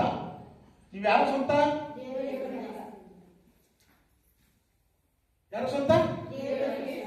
ನಮ್ಮ ಅವ್ರ ಸ್ವಂತ, ಇವ್ರಿಗೆ ಸ್ವಂತ ಅನ್ಬಾರ್ದು ನೀವೀಗ. ಯಾರಿಗೆ ಸ್ವಂತ? ನಾವು ಅವ್ರ ಸ್ವಂತದವರು, ಇವ್ರ ಸ್ವಂತದವರು. ಬೇರೆ ಜನ ಯಾರು ಸ್ವಂತದವರು? ಆ ಸ್ವಂತದವರು. ನಾನು MLA ಮಗ, ನನ್ನ ಮಿನಿಸ್ಟರ್ ಮಗ, ನನ್ನ ಪ್ರಧಾನಿ ಮಗ, ಏನೇ ಕಾರ್ಪೊರೇಟರ್ ಮಗ. ಆ ಸ್ವಂತ ಅಲ್ಲ. ಇಂಥ ಜನರು ದೇವರ ಸ್ವಂತ ಜನರು. ದೇವರ ಸ್ವಂತ ಜನರು. ದೇವರ ಸ್ವಂತ ಜನರು. ನಂತರ ನೀವೇ ಪರಿಶುದ್ಧವಾಗಿರ್ತಕ್ಕಂಥ ಪ್ರಜೆಗಳು ಅಂದ್ರೆ ರಾಜ್ಯ. ನೀವು ದೇವರಿಗೆ ಏನಾಗಿದ್ದೀರಿ? ರಾಜ್ಯವಾಗಿದ್ದೀರಿ. ನೀವು ದೇವರ ರಾಜ್ಯವಾಗಿದ್ದೀರಿ ಅಂತ ಹೇಳ್ತೀರಿ.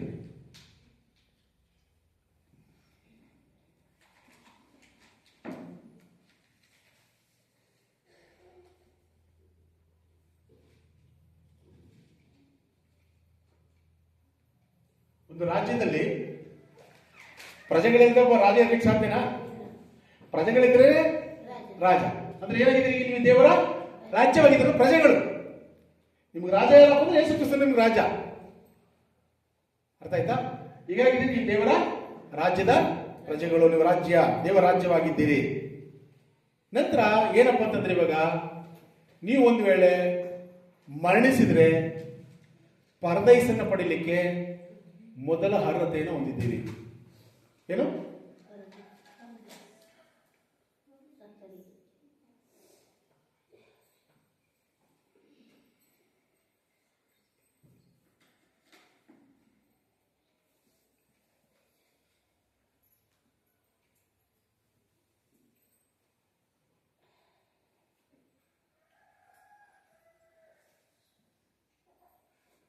ಏನು ಅರ್ಹತೆ? ಪರದೇಶ ಅಂದ್ರೆ ಏನು? ಪಾತಾಳದಲ್ಲಿ 2 ಸ್ಥಳ ಇದೆ. ಒಂದು ಯಾತನೆ ಸ್ಥಳ, ಒಂದು ವಿಶ್ರಾಂತಿ ಸ್ಥಳ. ಆ ವಿಶ್ರಾಂತಿ ಸ್ಥಳ ಏನಂತ ಕರೀತಾರೆ? ಪರದೇಶ. ಅರ್ಥ ಆಯ್ತಾ? ಕ್ರೈಸ್ತರ ಭಕ್ತರಾಗಿ ಒಂದು ವೇಳೆ ಯೇಸು ಕ್ರಿಸ್ತನ ಬರೋದಕ್ಕಿಂತ ಮುಂಚೆ ಒಂದು ವೇಳೆ ಮರಣಿಸಿದ್ರೆ ಅವ್ರು ಎಲ್ಲಿರ್ತಾರೆ ಅಂತಂದ್ರೆ ಪರದೇಶದಲ್ಲಿ ಇರ್ತಾರೆ. ಯಾರು ಪರದೇಶದಲ್ಲಿರೋರು?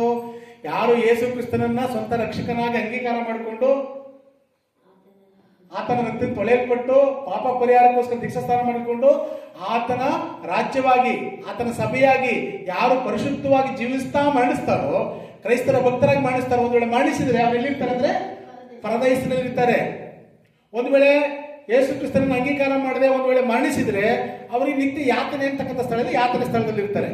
ಇಲ್ಲಿ ನಾವೇನು ಅರ್ಹತೆ ಪಡ್ಕೊಂಡಿದ್ದೀವಿ ಅಂದ್ರೆ ಕ್ರೈಸ್ತರು ರಕ್ಷಣೆ ಹೊಂದಿರ್ತಕ್ಕಂಥವರು ಪರದೈಸನ್ನು ಹೊಂದ್ಕೊಳ್ತೀವಿ ಅಂದ್ರೆ ವಿಶ್ರಾಂತಿ ಸ್ಥಳ ಇದೆ. ಅಲ್ಲಿ ಒಂದು ವಿಶ್ರಾಂತಿ ಸ್ಥಳ ಇದೆ. ಆ ವಿಶ್ರಾಂತಿ ಸ್ಥಳವನ್ನ ಹೊಂದಲಿಕ್ಕೆ ಅರ್ಹತೆಯನ್ನ ಹೊಂದಿದ್ದೇವೆ. ಎರಡನೇದು, ಒಂದು ವೇಳೆ ಯೇಸು ಕ್ರಿಸ್ತನು ಇವತ್ತೇ ನಮ್ಮ ಜೊತೆ ಒಂದು ವೇಳೆ ಇವತ್ತೇ ಪ್ರತ್ಯಕ್ಷನಾದ್ರೆ ಪರಲೋಕವನ್ನು ಹೊಂದಲಿಕ್ಕೂ ಕೂಡ ಅರ್ಹತೆಯನ್ನ ಹೊಂದಿದ್ದೇವೆ ಅಂತ ಅರ್ಥ. ಪರಲೋಕವನ್ನ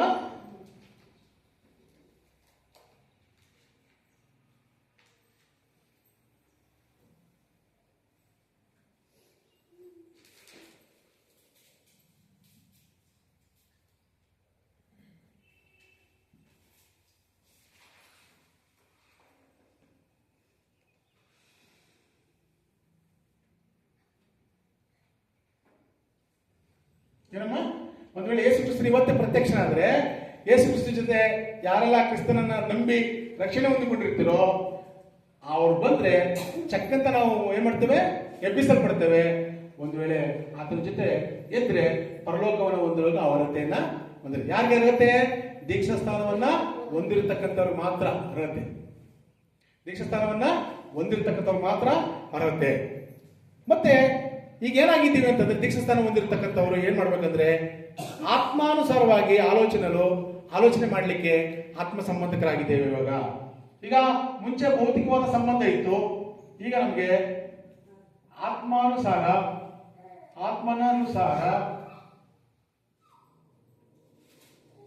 ಆಲೋಚನೆ ಮಾಡಲು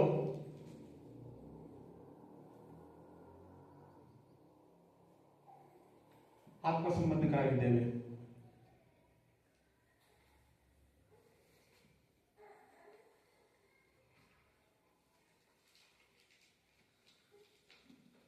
ಇಲ್ಲಿರ್ತಕ್ಕಂಥ ನೀವೆಲ್ಲರೂ ಕೂಡ ಭೌತಿಕ ಸಂಬಂಧಿಕರಲ್ಲ.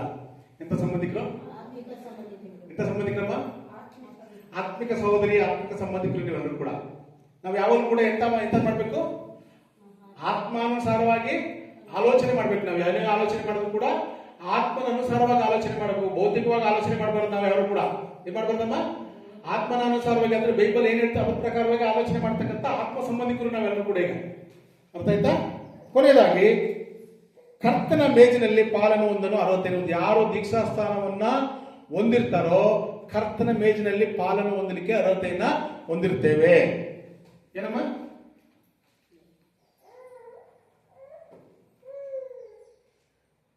ಕರ್ತನ ಮೇಜಿನಲ್ಲಿ ಪಾಲು ಹೊಂದಲು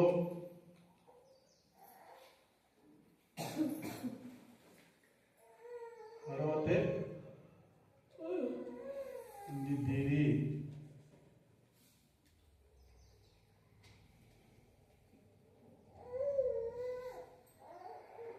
ಏನು ಉದಾಹರಣೆಗೆ ಅಭಿಷೇಕ ಕಳೆದ 11 ತಿಂಗಳಿಂದ ಸಭೆಯಲ್ಲಿ ಬರ್ತಾ ಇದ್ರು, ಹೋಗ್ತಾ ಇದ್ರು. ಅವ್ರಿಗೇನಿರ್ಲಿಲ್ಲ, ಏನಿರ್ಲಿಲ್ಲಮ್ಮ, ಕರ್ತನ ಮೇಜಿನಲ್ಲಿ ಏನಿರ್ಲಿಲ್ಲ, ಪಾಲನ್ನ ಹೊಂದ್ಕೊಳ್ಳೋಗಿರ್ಲಿಲ್ಲ. ಕಾರಣ ಏನು? ಅವ್ರು ಇನ್ನೂ ಕೂಡ ಏನ್ ಮಾಡಿದ್ರು, ರಕ್ಷಿಸಲ್ಪಟ್ಟಿರ್ಲಿಲ್ಲ.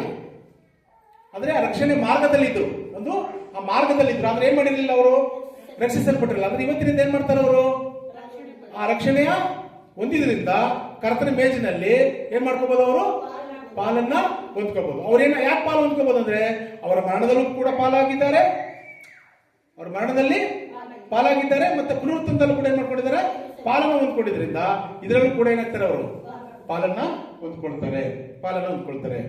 ಮತ್ತೆ ಈ ರೀತಿಯಾಗಿ ಹೊಸದಾಗಿ ಹುಟ್ಟಿರ್ತಕ್ಕಂಥವ್ರು ಕ್ರಿಸ್ತನ ಸಭೆಯಲ್ಲಿ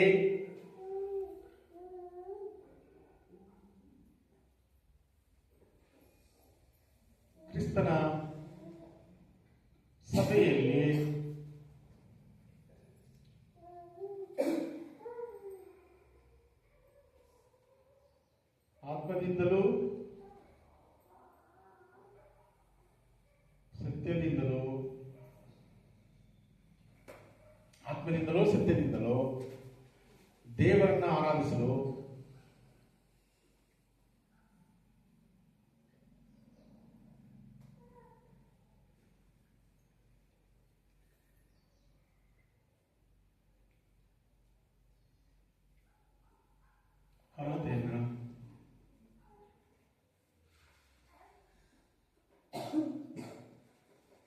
ಅರ್ಹತೆಯನ್ನ ಹೊಂದಿದ್ದೀರಿ. ಯಾರು ಈ ಯೇಸು ಕ್ರಿಸ್ತನನ್ನ ಸ್ವಂತ ರಕ್ಷಕನಾಗಿ ಅಂಗೀಕಾರ ಮಾಡಿಕೊಂಡು ದೀಕ್ಷಾಸ್ಥಾನ ಮೂಲಕವಾಗಿ ಪಾಪಗಳನ್ನು ಪರಿಹಾರ ಮಾಡಿಕೊಂಡಿರ್ತಕ್ಕಂಥ ವ್ಯಕ್ತಿಗಳು ಈ ರೀತಿಯಾದಂತಹ ಪ್ರಯೋಜನವನ್ನ ಹೊಂದಿಕೊಳ್ತಾರೆ. ಜೊತೆಗೆ ಅವ್ರು ಏನ್ ಮಾಡ್ತಾರೆ ಅಂದ್ರೆ, ಕ್ರಿಸ್ತನ ಸಭೆಯಲ್ಲಿ, ಅಂದ್ರೆ ಕ್ರಿಸ್ತನ ಸಭೆ ಅಂದ್ರೆ ದೇವರ ರಾಜ್ಯ. ಇದನ್ನೇ ಪ್ರಭು ಯೇಸು ಕ್ರಿಸ್ತನು ಯೋಹಾನ ಸುವಾರ್ತೆ 3:3 ಪ್ರಕಾರವಾಗಿ ಒಬ್ಬರು ಹೊಸದಾಗಿ ಹುಟ್ಟಿದರೆ ದೇವರ ರಾಜ್ಯವನ್ನ ಸೇರಲು ದೇವರ ರಾಜ್ಯದ ಸಭೆ ಅಂತಕ್ಕಂಥ ವಾಕ್ಯ ಹೇಳುತ್ತೆ. ಕ್ರಿಸ್ತನ ಸಭೆಯಲ್ಲಿ ಆತ್ಮದಿಂದಲೂ ಸತ್ಯದಿಂದಲೂ ದೇವರನ್ನ ಆರಾಧನೆ ಮಾಡಲಿಕ್ಕೆ ಅರ್ಹತೆಯನ್ನ ಹೊಂದಿಕೊಳ್ತಾರೆ. ಅದರ ದೀಕ್ಷಾಸ್ಥಾನವನ್ನ ಹೊಂದೋದ್ರ ಮೂಲಕವಾಗಿ ಇಷ್ಟೆಲ್ಲ ಆತ್ಮೀಯ ಪ್ರಯೋಜನಗಳಿದೆ. ಈ ರೀತಿಯಾಗಿ ಪ್ರಯೋಜನಗಳನ್ನು ಹೊಂದಿರತಕ್ಕಂಥವರೇ ದೇವರನ್ನ ಆತ್ಮದಿಂದಲೂ ಸತ್ಯದಿಂದಲೂ ಆರಾಧನೆ ಮಾಡಲಿಕ್ಕೆ ಅರ್ಹತೆಯನ್ನ ಹೊಂದಿರ್ತೇವೆ. ಈಗ ಈ ಅರ್ಹತೆ ಹೊಂದಿರತಕ್ಕಂಥವ್ರು ಕೊಡುವಂತ ಕಾಣಿಕೆ, ಅವ್ರು ಕೊಡುವಂತ ಏನೇ ಆಗ್ಬೋದು, ಅವ್ರು ಕೊಡುವಂತ ದೇವರಿಗಾಗಿ ಕೊಡುವಂತ ಸಮಯ ಆಗ್ಬೋದು, ಅವ್ರು ಕೊಡುವಂತ ಕಾಣಿಕೆ ಆಗ್ಬೋದು, ಅವ್ರು ಆಡುವಂತ ಹಾಡಾಗ್ಬೋದು, ಪ್ರತಿಯೊಂದು ಕೂಡ ದೇವರಿಗೆ ಏನಾಗ್ತದೆ, ಸಮರ್ಪಣೆ ಆಗ್ತದೆ. ದೇವರು ಅದನ್ನು ಅಂಗೀಕಾರ ಮಾಡ್ತಾನೆ. ಅದನ್ನು ಬಿಟ್ಟು ಎಷ್ಟೇ ನಾವು ಯಜ್ಞಗಳನ್ನ ಸಲ್ಲಿಸಿದ್ರು ಕೂಡ ದೇವರಿಗೆ ಅದೇನಾಗಲ್ಲಮ್ಮ, ಸಮರ್ಪಣೆ ಆಗಲ್ಲ. ಕೊಡುವಂತ ಕಾಣಿಕೆ ಸಮರ್ಪಣೆ ಆಗೋದಿಲ್ಲ. ಆದ್ರಿಂದ ಆತನ ರಾಜ್ಯವಾಗಿದ್ದು, ಆತನ ಅಂಗವಾಗಿದ್ದು, ಆತನ ಸಭೆಯಾಗಿದ್ದು ಇದ್ದಾಗಿ ಮಾಡುವಂತ ಈ ಎಲ್ಲಾ ಕಾರ್ಯಗಳನ್ನ ದೇವರು ಏನ್ ಮಾಡ್ತಾನೆ, ಅಂಗೀಕಾರ ಮಾಡ್ತಾನೆ. ಆದ್ದರಿಂದ ಪ್ರಿಯರೇ, ಮತ್ತೊಮ್ಮೆ ನೀವು ಇದ್ರ ಮೆಲುಕಾಕಿ ಇದ್ರ ಕುರಿತಾಗಿ ಆಲೋಚನೆ ಮಾಡ್ರಿ. ನೀವೆಲ್ಲರೂ ಕೂಡ ರಕ್ಷಿಸಲ್ಪಟ್ಟಿರ್ತಕ್ಕಂಥವರು, ನೀವೆಲ್ಲರೂ ಕೂಡ ಒಂದು ವೇಳೆ ರಕ್ಷಣೆಗೆ ಬರಬೇಕಾಗಿರ್ತಕ್ಕಂಥವ್ರಿಗೆ ಹೇಳಬೇಕಾಗಿರ್ತಕ್ಕಂಥ ಅಂಶಗಳಿವೆ, ಇದಿದೆ. ಅದರಿಂದ ಒಂದು ವೇಳೆ ಈ ಒಂದು ರಕ್ಷಣೆಗೆ ಬಂದಿಲ್ಲ ಅಂದ್ರೆ ನೀವು ತಡ ಮಾಡಿಬಿಡ್ರಿ. ಒಂದು ವೇಳೆ ರಕ್ಷಣೆ ಹೊಂದಿಲ್ಲ ಅಂದ್ರೆ ದಯವಿಟ್ಟು ಯಾರಿಗೋಸ್ಕರ ನೀವು ಕಾಯಬೇಡಿ. ರಕ್ಷಣೆ ನಿಮಗೋಸ್ಕರ, ನಿಮಗಾಗಿ. ಯಾರು ಕೂಡ ನಿಮ್ ರಕ್ಷಣೆ ಮಾಡೋದಿಲ್ಲ. ನಿಮ್ಮನ್ನು ರಕ್ಷಣೆ ಮಾಡ್ಲಿಕ್ಕೋಸ್ಕರನೇ ಪ್ರಭು ಯೇಸು ಕ್ರಿಸ್ತನು ಈ ಲೋಕಕ್ಕೆ ಏನ್ ಮಾಡಿದ್ದಾನೆ, ಶರೀರಧಾರಿಯಾಗಿ ಬಂದಿದ್ದಾರಮ್ಮ. ಅದರಿಂದ ಅವ್ರಿಗೋಸ್ಕರ ಇವ್ರಿಗೋಸ್ಕರ ಅಂತ ಹೇಳಿ ದಯವಿಟ್ಟು ಕಾಯ್ಬೇಡ್ರಿ. ಇದು ಒಳ್ಳೆಯ ಸಮಯ. ನೀವು ಯೇಸು ಕ್ರಿಸ್ತನನ್ನ ನಿಮ್ಮ ಹೃದಯಗಳಲ್ಲಿ ಸ್ವಂತ ರಕ್ಷಕನಾಗಿ ಅಂಗೀಕಾರ ಮಾಡಿಕೊಂಡು ಆತನ ಸಭೆ, ಆತನ ರಾಜ್ಯವಾಗಿರ್ತಕ್ಕಂಥ ಹೊಸ ಒಡಂಬಡಿಕೆ ಒಂದೇ ಒಂದು ಸಭೆ, ಕ್ರಿಸ್ತನ ಸಭೆಗೆ ನೀವೆಲ್ಲರೂ ಕೂಡ ಅಂಗವಾಗಿ ಆತನನ್ನು ಆತ್ಮದಿಂದಲೂ ಸತ್ಯದಿಂದಲೂ ಆರಾಧನೆ ಮಾಡಿ ಅಂತ ಹೇಳ್ತಾ, ಇದುವರೆಗೂ ವಾಕ್ಯವನ್ನು ಹೇಳಿ ಕೊಟ್ಟಂತ ಎಲ್ಲ ಅವಕಾಶಕ್ಕಾಗಿ ದೇವರಿಗೆ ನಾನು ಕೃತಜ್ಞತೆ ಸಲ್ಲಿಸ್ತಾ ಸಭೆಯವರೆಗೂ ನಾನು ವಂದನೆಗಳನ್ನು ತಿಳಿಸ್ಕೊಳ್ತೀನಿ. ಎಲ್ಲರಿಗೂ ನಮಸ್ಕಾರ.